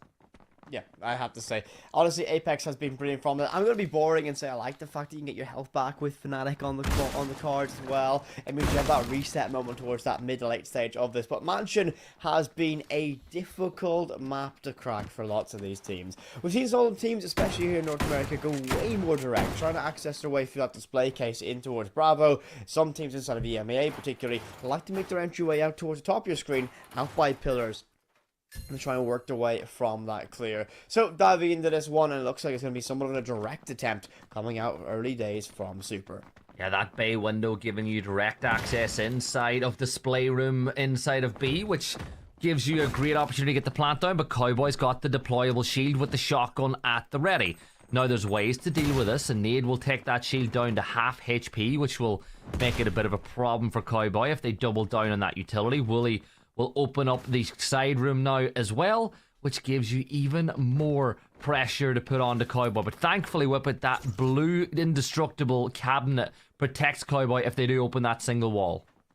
It gives them that very difficult position, just trying to creep around it. And again, you have that wall open, direct access in towards site, but you have to make this very difficult crossfire. I'm going to force lots of grenades, and you're not used to do for it. Cowboy looks to get aggressive, but shut down very quickly. Gastra is going to force him back from it. Ross will find the opening. Marbley will get that trade. That M249, yet again, such a very important tool of resource from these teams to work with. HGs go out. Rello's going to be in between both of those and will survive it. Wooly misses that hammer swing. Needs to stick that one, and access to B has been granted. Goddess HP low though. Super doesn't seem to have placed down those first aid kits, so Goddess will remain like this for the rest of the game as Marmalade will start shooting open that single wall to get closer and closer to sight. Blue zone nade combination being used, but Ross toxic gas and suppress with the M249 will put advantage in favor of the defenders. Now that wall is reinforced, so Suppress will have to wrap around a bit more, and Wooly is going to put on up. Suppress gets another 2 kills with the M249, and the defenders hold strong in the first round here in Mansion. They made it look nice and easy, Gibby just holding the line, not giving a single inch, and that's going to be a difficult one now. And again, the big thing we're looking at from this, though, is the fact that Super's the roster went for a very direct push. They didn't really opt to go for any variety. They didn't go for a whole map clear. They stuck to their guns and said, we want to play a simple Route 1 style of play. But here on Mansion, there's not really any easy direct ways to get that control. There's long lines of sight that can hold both objectives at once. You can throw utilities from these deep positions, especially if those rotates are open. And I have a feeling it's going to be a little bit of pivot needed here for this last offensive round. Yeah, the determination from a lot of these teams to just consistently go for the same site over and over again does give the defenders the tendency to put more resources that way. And this time Cowboy with the deployable shield, trip mine double setup if you look to jump in through the window. Roth once more extending out towards the garden side, putting down the reinforcements on the door and the wall, allowing him a little bit more security, a little bit more information when he's trying to defend this section of the map. And I think that it is going to be a pivot whip. It looks like they might be focusing on A this time around. I think it's going to be a wise decision yet again. Super going to act independently out towards Pillar as he's going to look to get that P90 to make some damage for him. He's tantalizingly close to Kickstart, so both captains might find themselves on a fight early days here. Super, yeah, they're in the same room with each other. That opening fight should happen just towards the bottom of the screen, and does so. Kickstart will find Super. He's going to be first of all for that one. Not even a single scratch on Kickstart either. And there's going to be no one there to trade. Super, that independent play not working out so far in this grand final. And Cowboy will reposition now with the Winchester in Collision's hands as well. Realizing that the pressure's coming on A, it's going to be a full rotate from the defenders as Roth with the M4 will find the kill on the poker. Smoke grenades will be thrown out, and is that the signal to get a bit more aggressive as Wooly through the smoke will find the kill on the Roth? No HP, but Cowboy in the smoke from an inch away will send buckshot right into his face and gets close to the door. Marmalade might be the next player to taste the wrath of the Winchester, but Cowboy not going to get over aggressive just yet. The first few shots are there, and Cowboy does swing, and down falls Marm. Goddess now, the Cryptor in hand, the blue zone nade will be there, but Cowboy with the shotgun and a 3k, a flawless defensive half from Team Kickstart. 1 round away from getting themselves tantalizingly close to the glory of a victory here. Of course, we mentioned on the desk, Kickstart has won this Invitational previously, so he can become a 2-time and get 2,000 USD in the back pocket for his roster if they can lock this one out, moving on towards that offensive side. Super's team struggle with that dearly here. The big thing for me is going to be the fact that he went so direct, trying to force your way in towards that defense. Everything set up around the objective. You have to try and clear the rest of this map. I don't think you can make this work on Mansion. You have to get your way into this map, clear this northern side, otherwise you're leaving yourself with long corridors and tight angles to work with. It's not going to be a fun day in the office. Not at all. And look at the lineup with it. So Wooly playing on the fence now, so there's a bit of a defensive change. Marmalade switching over to Zen, which gives you access to the grenade launcher, and it gives you access to that MK14. And you look at the utility usage, they're taking the barbed wire. So Goddess has both of her barbed wire sets down. Poker the same. Marmalade, though, keeping hers in pocket for now, as they've used all their barricades bar one. Actually, all barricades have been utilized by the defensive team. But Super cannot afford to fall first. That has been a big problem for this side. Whenever they lose the first kill, you're the first player, usually the Kickstart's team's able to take advantage of it, and Super steps on out through the breach and he misses his shots onto Cowboy. Now can he fall away? He runs the wrong way with it. He runs into a corner. Oh, goodness gracious me. Shut down that BZ, though. Might be good enough to find one. Gets a tick on towards Vrello, and Wooly's going to be there to pick that one up with the M249. He's going to be the first to fall for his team, so leaving us now on a 4 versus 4. Goddess wounded. Poker's going to get Cowboy now slain off, and this looks like it's a very good, promising start for our defense. They have themselves on a 4 versus 3 advantage. At this stage, just sit still, just wait, just hold your crossfires. Utility-wise, they still have a lot to work with. Marmalade's got that grenade launcher in back pocket. Poker, though, has used up both those BZs. HG sent out by Suppress, got S off the card, and now that might invite some pressure straight on towards B. Marmalade, the sole defender on that so far, stacked up, and, well, that smoke grenade might be enough to get this plant down. Looks like an aggressive play, trying to cause some chaos on the back lines. Wooly, Poker, final, and 1 apiece, as leaves us all down the Kickstart. The captain against 3, and in that smoke, it's only going to matter of time till those shots whittle him down. And left on around 1 HP. One shot will be enough to slay him out. And he's stuck in a nightmare position. This crossfire should be perfect to shut him down. Wooly gets it done. And 1 round back for Super. Well, but have we had a 3K in every single round in this map? I believe we have. Yeah, so players standing up tall in this one as we move to the final round in regulation. This is a big round for both of these sides. Will Team Super force overtime, or will Team Kickstart move on to the 4th map of the series, knowing that they can get the job done there and then? Defensive lineup the exact same, as people will stick to the same characters. But one thing I will point out is I've noticed this a few times, and it might be because of the game they normally play, but when some of these Super players get themselves down to low HP, they don't make moves to get over to the first aid kits that have been pre-placed by Super, which would allow them to get back up to full HP. Okay, but I'm going to add a caveat to that one. Are they actually in good positions? Has Super actually put them somewhere effective? Yeah, we'll say yes. We'll say yes. Well, you know, who are we to judge whether a position is good or not? We are mere casters, and these, of course, are the professional PUBG blind spot players.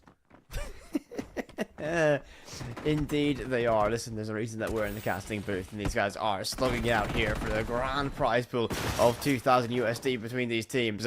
And already, we're seeing some explosions happening out towards side. Super still playing somewhat independent away from his team. This time Poker a little bit closer, though, and has that ability for that trade.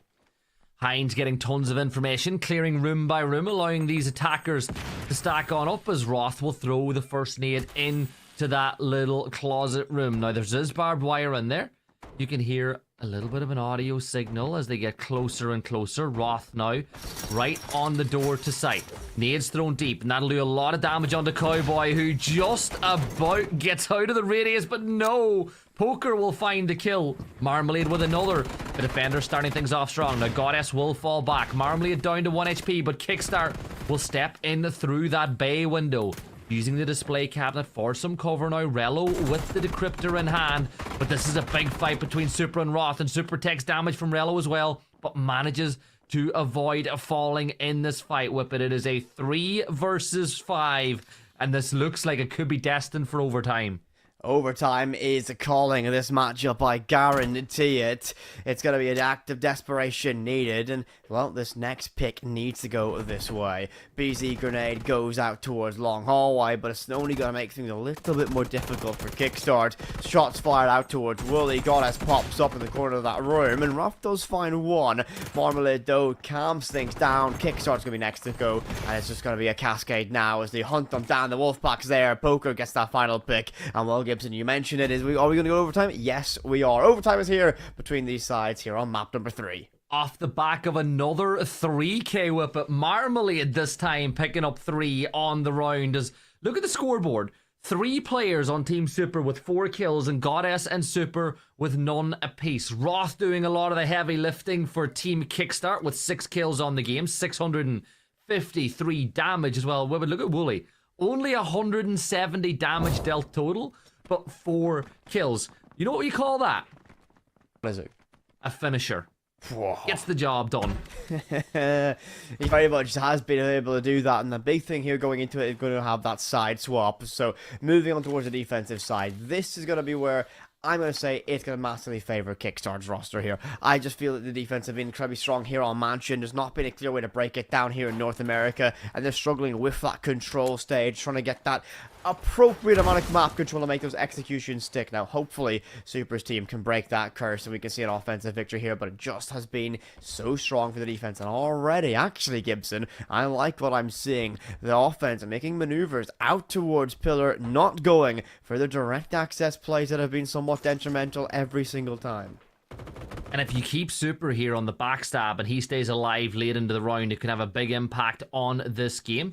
But as you can see, they're clearing the map room by room as they get towards columns, they get towards pillars, and all Super is doing is just garnering information. Suppress is doing the exact same. Suppress knows exactly where Super is as they attempt to get the kill through that window. But Super, just keep doing this. Just keep being a menace. Keep the defenders distracted while everybody else pushes from the other side. You've got 1:30, which is a long time to work with.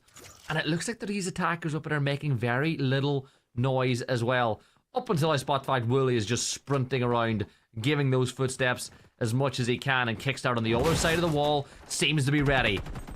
Ready with that one. Hammer goes off, getting them towards that access, and Super's job right now is to just be a nuisance. That mosquito you can't find in your room, that's Super's job right now. Motion sensor goes out, trying to gather some information. Cowboy should be able to clear that one away and does so, and Super makes that decision to make a pivot away, diving out towards A, and Roth might be able to hear that as Super's going to be stuck behind these reinforced barricades. No easy point of avenue. Super somewhat stuck in an island, and Cowboy opting to not take that fight. That shotgun won't work at that range. No, that range ain't good, and Cowboy is going to get caught running away, but stays inside the fight.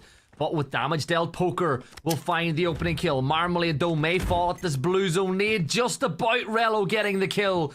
Nade thrown back in a bottle, but 25 seconds to go. Super's going to try to make a hero play, but Kickstart shuts it down. It's a 3 versus 4 now. Goddess will find a kill, and they get control of A. Blue zone nade's not going to go far enough, and Goddess will attempt to get the decryptor down with 10 seconds to go, and it's been planted, and all of a sudden, it's a 3v3 for the map win. Damage is dealt to Goddess, but not enough. Cowboy with the shotgun, not going to be able to get close enough just yet to find a kill. Opening up the barricade, but there's 22 seconds to work with. You can see Poker's going to get caught out by Rello, so the defenders taking advantage, but Goddess will stay prone, and Goddess with that M4 is a huge weapon in the hands of the defenders. Cowboy opening it up, Goddess finds a kill, but it's all down to Wooly on full HP. Wooly against the shotgun, Cowboy fires, but Rello's going to stick the diffuser. The decryptor's done, can he stop it? And they can. The defense will take the round, and that was a close close one, but it's going to be a map advantage now for Team Kickstart. Oh, Kickstart find themselves one map away from glory and championship point, but oh my goodness, narrowest of margins. Wooly just needed one extra second and that round would have been wrapped up, but it would be a different story. Super's team could have went into this with that one. Super, not today in the office. He would want to remember for his burgeoning career here in BLINDSPOT, but a flashback to his times in North American Rainbow Six, perhaps, as we get ready to wrap this one up, Gibby. I mean, listen, we have found ourselves in a very fun position as we get ready to maybe crown a champion here in the Invitational. We may just do that, but let's see what the desk thinks about that one as PUBG ekes out into the lead again in the PUBG BLINDSPOT NA Invitational. Cowboy, cowboy, cowboy. The young gunner doesn't disappoint. And he had a job to do, and that was to hold the line. He held it firm just in time to get that decrypt done. It's going to be toe for toe, I feel, yet again. Another round that the heavyweights are punching, and no one wants to give an inch, let alone a mile. 2-1 though for Kickstart here, Felix. Can they continue their momentum shift? Heavy fought series thus far, and it goes the distance again in series number 3, or rather match number 3, as we just saw. Yeah, crazy turnarounds. I want to say it's come through what we were thinking from the very start. It's going to come down to individual prowess between these two teams, both super strategic, super individual. A lot of new stuff now happening in this matchup as well that we originally said was going to happen as well. So lots of creative new pushes and utility being used, especially impact grenades having a little bit of a comeback there in this match, number 3 in particular. But I mean, honestly, same thing, same story as in the first 2 matches, right? Could have gone either way. I easily could have seen this go the way of Super as well, of some of these clutch scenarios. Even that last 2v1, maybe even Relo being taken down than the last player, even before it even happened and went down to a 2v1. If he would have gone down there, I'm pretty sure they would have lost that match as well. But either way, super competitive, exactly what we want to have for a grand final. Do I really like, and I give Super's team the kudos where it's due. As I said, this the drive. They can gear up really quickly and go down. They can put on the fast feet, or they can really slow it down. But it has been highlighted, if Super goes down first, they struggle. They kind of need the shining light. They need the driving force leading the charge. If he goes down, I like the creative play. I like that he's moving his way around. He's trying to draw much attention, making loads of noise. It's just they've got to find a way that if he falls, can they still continue to go? But coming back to my original point here, Felix, they are able to overload. When they need to get active, they do really quickly. I don't think the Kickstart team has got an argument for that just yet. They're the kind of maps that I look at and go, oh, they didn't really deal with it as clean as they'd like. Yeah, they just seem super composed when it really comes down to it, as you said, right? When they need to activate, they can activate, and ultimately that's what you need in a best-of-5 series with only, at max, 5 rounds being played per match, right? That's essentially nothing. You lose 1 or 2 rounds, it's almost done and dusted for that match already, and thus far, it seems like Kickstart and his guys have got a little bit of an advantage in that regard. They seem to close out the rounds they desperately need a little bit more consistently. That's because they've got a belt underneath. Well, it's going to be match number 4. Potentially, we can crown ourselves a winner. Gibson and Whippet, over to you. Take it away.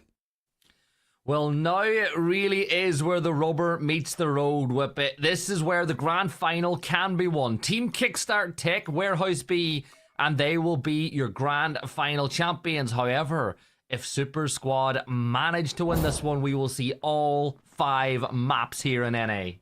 I would not be complaining about that in the slightest, Gibson. Not one bit. And well, can you believe it all? It's a European crew stacked up for North America. We're deep in the early hours of this one, and the passion is simply rising, Gibson. And it's time to lock this one out. Advantage is set up. And Gibby, can we get a championship crowned? Well, we definitely will get one crown, but will it happen in this map is the question. And you said it's early. That's the right mindset. It's not late anymore. It's early. We've started off for Monday the right way. Listen, when the numbers, when it goes from 3 to 4 in the morning, it's no longer late. It's early. So we're just early risers. We're on our grind set, just like the players here to try and find themselves a victory from it. Can Kickstart's roster get the job done? And as per tradition here on Warehouse B, it seems to be B as the main focal point for these teams. A 3-2 split, looking to get that control. Heinz camera goes out, looks out towards connector, doesn't spot Super. This one will, and Super opts to fall back and not fight for that map control. Yeah, Cowboy using 2 of those cameras so far. Wooly takes a lot of damage as the nades are going to get thrown this way. Falls back to sight, but it's a trade. Super finds Roth, but Kickstart did fall or get that kill at the hands of the nades. Super fleeing as Cowboy attempts to get the wall bang, but Super managing to get into some cover for now. Needs to get back to get some of his first aid kits off. That's a good breezy nade, forcing Kickstart back around the corner. Cowboy wants to move forward, but the barbed wire limiting his ability to push down this corridor without making too much noise as things stand. Poker, the MVP with the blue zone nades so far, trying to lock down B all by himself. Corner cleared as Super does get HP back, whip it, but Super and this next fight could be vital. Does he risk swinging out through the door, or does he hold the line? The age-old motto, it's swing or be swung. Poker's able to find 1, and Kickstart's going to be a difficult position. Super shuts him down, finding 2. Poker's going to lock things out, now getting himself a second. Suppress going to be gone, and it's all down the Cowboy. Now left in 1 versus 2. Now this is still winnable. The case is cold, however. And will not be an easy day in the office. Oh, both members of the defense wounded. Cowboy has an opportunity here. 30 seconds left to go. Smoke grenade goes out. You can get recovery on this, and they have some live information. Poker revealed from this one. Cowboy's going to dive deep and find that pick. And now he's got enough time to maybe trying to get this case down. Marmalade very distant right now, but I think the opportunity might have passed, and the win condition might just be the play for the kill. Might try to bait this one out, and it's going to do that exactly. Looking for the right moment to go. Has to stick this now. Final 4 seconds. The Cryptor should go down. No, not enough time. Just can't get it done. And Marmalade will live to fight another day, and the opening round goes to the defense as Super's team gets 1 back. He hummed and he had, and he didn't go to get the decryptor down in time, and the defenders get away with 1 whippet because that was really low HP for Marmalade. Cowboy would have been the favourite had that decryptor gone down. But defenders win the first round, and we will now move to the second. If you are just joining us and you're come from maybe some other 5v5 games, this is a map where the sites are static. It will remain these 2 objectives during the course of the night. And if you are just joining us now, get over on Steam. Get the game and download it. The demo is available now. It's free to play to test it out. 2 different versions of the multiplayer are available. You've got great options there, and Whip It, if you really enjoy it. You gotta get this sharp. You gotta get this one sharp. I'm sorry. You want me to advertise the fact that we got a deathmatch and demolition mode? There you go. Which is what we're playing right now. Right. You had to get that one, of course. And if you're interested in what you're seeing ahead of you, this is demolition game mode. Of course, wishlist this on Steam. Get all your live information, follow how things are going. Trust me, this has got everybody here in production absolutely hooked. I cannot wait to dive straight into a stack. Maybe after a little nap when we wrap things up after we crown a champion here at the Invitational. 3-2 split yet again here, and B will be the vocal point yet again. They really want to try and make this execution out towards B's dick. Nah, you're not napping after this. You're going to the gym. The day started. It's a Monday morning. Woo! Oh, I love Mondays. Yeah, I love Mondays. Nade's going to get tossed deep, though, clearing space, trying to clear that deployable sheet. Clear beside the containers as well, or the shelving, which is always good to do. That quad wall intact for now. The blue zone nade clearing that space, and it allows you to take control of the corridor. Now, Kickstart's going to sprint right on up close and personal as Wooly will start spraying with the AK. Blue zone nade does a little bit of damage, but no! Marmalade will manage to do some team damage. Poker and Super, though, will make up for it just a little bit as we go into a 3 versus 3. Blue zone nade tossed deep, and Rello will not manage to avoid it as Poker finds another one. And Poker now, the star of the show. Suppress. If you move towards that door, you're going to be in trouble. Poker finds another kill. It's 3 on the round for him, leaving it all down to Roth with a barbed wire there. Position is already revealed. He'll open up the wall, step on into sight, spots out Marmalade, but the 3 defenders are closing in on Roth's position now. You know you're in a 3v1. You can trade this one out.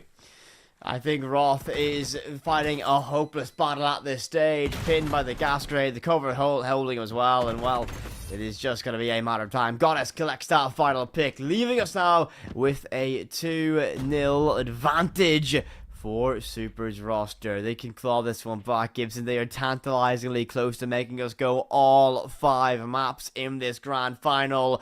We need something to happen quick. Kickstart's team needs to get themselves into overtime, otherwise we are going all the way to 5 here in our grand final. Poker's my MVP. I think Poker this weekend has been phenomenal. Like, just the ability to understand the util of the game in such short notice has been incredible. What would I be exaggerating if I said Poker's getting at least 3 blue zone kills a map? At least. I would say, at the bare minimum, was guaranteed 1 per map so far. Has been spectacularly good at doing so.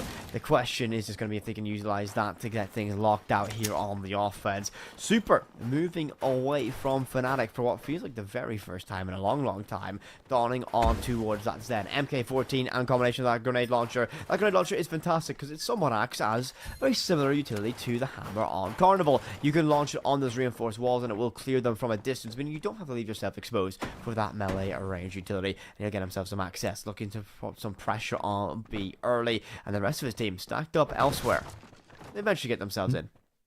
Yeah, no usage of Fnatic at all, as you pointed out. And I think Super might be about to subscribe to the Church of the MK14 because that thing is a menace. Now, as they move through the container rooms, clearing it section by section, getting closer to A, they're just going to get information as to where the defenders are. Roth playing on the roam, as we've seen so far. Suppress getting information on Super's position, but of course, he's outside. He's just being a menace as things stand. Look at Goddess and Marmalade Whippet already knocking on the door of A, already becoming a bit of a problem. And Roth might now needs to hold the line because Cowboy takes a ton of damage. He can't fight this with a shotgun. He can't do the damage. He's too far away. Roth now might just hold the key to the round for the defenders, but Marmalade manages to cross. She steps back on over. Roth or Kickstart will get the kill. The BZ does a ton of damage, but look at Kickstart whip it. Oh, catches him. Poker absolutely annihilated. Roth swings the corner. This is going to be a round win for the defenders. Defense domination is all left down to the Super captain of this team, all alone against 5. Yeah, it is going to be a very difficult one. Blue Zone chases him outside, and well, Super. Oh, goodness gracious. Second time we've seen Super pull that one off. That time was on purpose, though. That time... Or was it actually an intention to throw that through the door, realizing, well, beside me now, I may as well accept my fate. Yeah, 1 HP, MK at the ready, just defenders flowing his way. He's like, yeah, let's just get into the next round. They have advantage. It is still map point for them. They just need to win this attack, and we will see the 5th map in the series. Cowboy picking up the shotgun with collision once more. That weapon does so much damage with it. It really does. But I'm looking, everything else seems par for the course. Like, it seems like in both regions, we've got pretty set lineups for the defense. I think we're slowly seeing things form into, dare I say, the forbidden 4-letter word on a broadcast, but we're somewhat seeing a meta begin to shape up in terms of what utility that you can bring out. The flexible operators that we do tend to see is maybe Zen getting brought out, to see collision, especially on the defense. Cowboy has had fantastic utility with both that shotgun, even actually early on in the broadcast having success with those tripwire mines as well. Will we see this, though, be our final round? Will we see the side of Super's team lock this out and get themselves onto map number 5? Or is overtime just around the corner? Motion sensor deployed, hunting down Cowboy. He'll retreat from this for the time being. He can play in close proximity around these corners, around these door frames, where that shotgun might get maximum effect.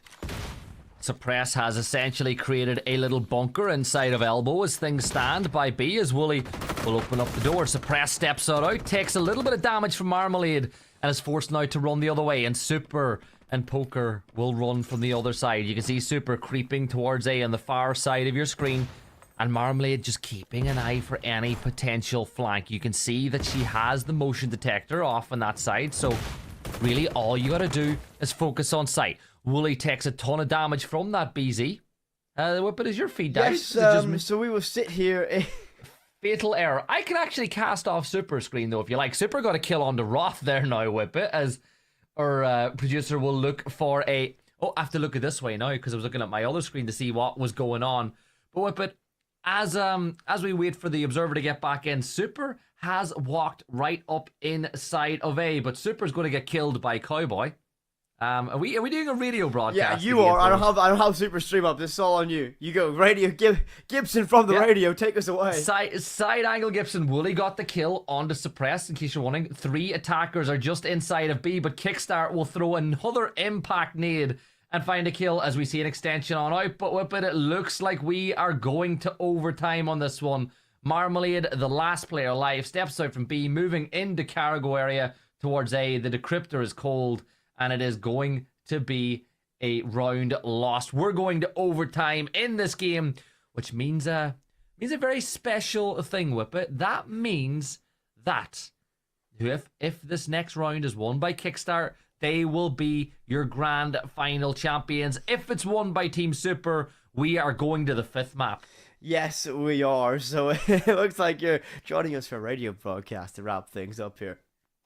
You guys need to listen to Gibson's lovely face and see our tired European souls battle through what I'm could fine. be.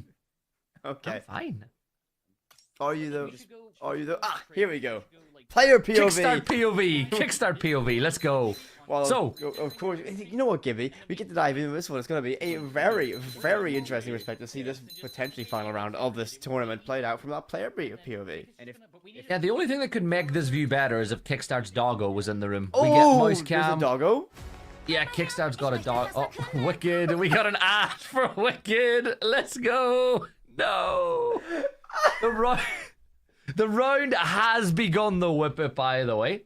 2 minutes and 14 seconds to go. We're back. You can see we're so back, as you can see the attackers now crouch walking their way up. Remember, as you can see, the demo is available now. Super will look to be the front point of that defense, looking to meet the attackers on the way in. But Cowboy Whippet's just going to use one of the cameras and spot him out. Oh no, he's in the blind spot.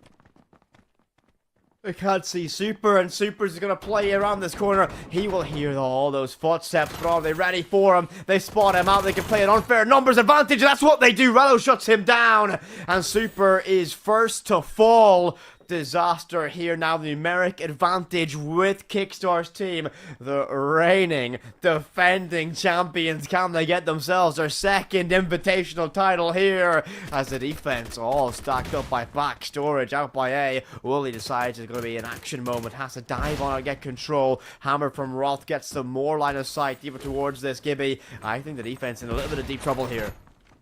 Yeah, the nade thrown, the Blue Zone nade will do a lot of damage on the Rello as we get a triple stack of HEs, but nobody's going to fall off the back of it. This is a final stand for the defenders, and Goddess stands up. Poker the same. The advantage swinging, that pendulum going in favor of the defenders now as they look to force map 5. Goddess is taking some damage. Suppress should go into the POV in a second, but the MK hits harder, and Suppress will get the kill. Blue Zone forcing Suppress close to the wall as Poker feeding that information, but Marmalade will fire through, gets a lot of damage onto Suppress, but that MK, remember, 2 quick taps from that can be the difference between life and death. Cowboy pushing on in, 30 seconds left. Wooly's going to get spotted, but Cowboy can't get the kill. Kickstart can, though, as it goes back to advantage attackers. Marmalade, all by herself, manages to get a kill. 20 seconds to go, but the smoke grenade is out. They're going to have to go to get the decryptor down. Marmalade rotating around, a spray through the wall. She's missing this by an inch. The decryptor's been planted, and Marmalade's got to do it all by herself. It is clutch or done in the grand finals. Suppress is there. The MK rings out. It's a 3K. And we have champions inside of North America. Team Kickstart, get it done. They get that done for the pride of PUBG as well. Lock that one out. And they become your 2-time invitational champions. They get it done. But of course, while we might celebrate, of course, for this, we will say congratulations and thank you very much for Super's team for taking part in this event. Yeah, massive thank you to Super and his team. They get themselves $1,500 for coming in second place, but for Kickstart, a 2K prize pool and bragging rights go their way. Let's welcome back in Mark and Falex to finish off the night. So we're going to make it quick because it is a late one. So we're going to go round for final thoughts, and I'm going to start at the far side of the screen, all the way over there. Falex, anything to say about Kickstart being your NA champions? I mean, great from start to finish. I didn't quite believe when we originally got into this final series, I gotta be honest, but ultimately I think the individual skill was just a bit too much for Super, and I think deservingly so. I think a lot of clutch scenarios going their way, and ultimately I think a great finals from both sides. Yeah, Team Kickstart getting the win. Mark, we see a big stand-up for the PUBG faithful there as they managed to get that win as well, and honestly, it went right down to the wire. 4 maps, and it took overtime and back-to-back maps to separate the sides. Back-to-back map. PUBG kicks it off, and PUBG will end it. This biggest thing, Kickstart obviously had an advantage, but I think the biggest advantage the guys had is they actually lost to Super to start with. They lost earlier on day number 1. I think that was a lesson learned. The guys dug deep. They was able to put out a win. This one was always going to go as close as it could do, but a really good roundup, though, and a good show of skill for both of these teams. It was indeed. But I'm not going to ask you for final thoughts because we got to hear you yap all the way through the game. I'm going to have you talk us through the final bracket and how we came to the conclusion of Kickstart being our champions once we get that graphic up on screen. It was a series win for Kickstart, but what do you make of the day's action? Well, it was a fun one, of course. Tiger Gaming with a dominant victory. Actually, both the results in everything from our quarterfinals and semis were a dominant result going into it. Of course, Super and Kickstart starting with that bye stage going into our semifinals. Kaymind, a great performance against Taryn. Unfortunately, couldn't find that success against Kickstart. Tiger Gaming, a great performance against Welps. He ran straight into the wall of Super's roster, and we found ourselves with a 3-1 victory as Kickstart. They looked fantastic here, and I think a great grand final to wrap things up from this event. And the big thing for me is the evolution of how teams were playing this. They slowly figured things out. Lineups became very similar at the end of it, and it was a tactician game at the end of it. Absolute chef's kiss for our grand final. Kickstart, the 2-time champion now inside of North America. And it has come to the end of the night, so what we want to do is give a massive thank you to PUBG for allowing us to put on the show and inviting all these players. It was a lot of fun bringing you the action inside of EMEA and North America this weekend. If you enjoyed the game, if you liked watching it, well, I'm going to say it again, get on Steam, download the demo now, make sure and play it, get it on the wish list as well, because I'm sure that we, the people, can get a brilliant push behind a game that I've really enjoyed over the course of this week, because it is still just a demo. But finally, thank you to all the players as well. It's you guys that make events like this happen. But from all of us here inside the virtual studio, thank you all for watching, and we'll see you all next time on the PUBG Blind Spot channel. Take care.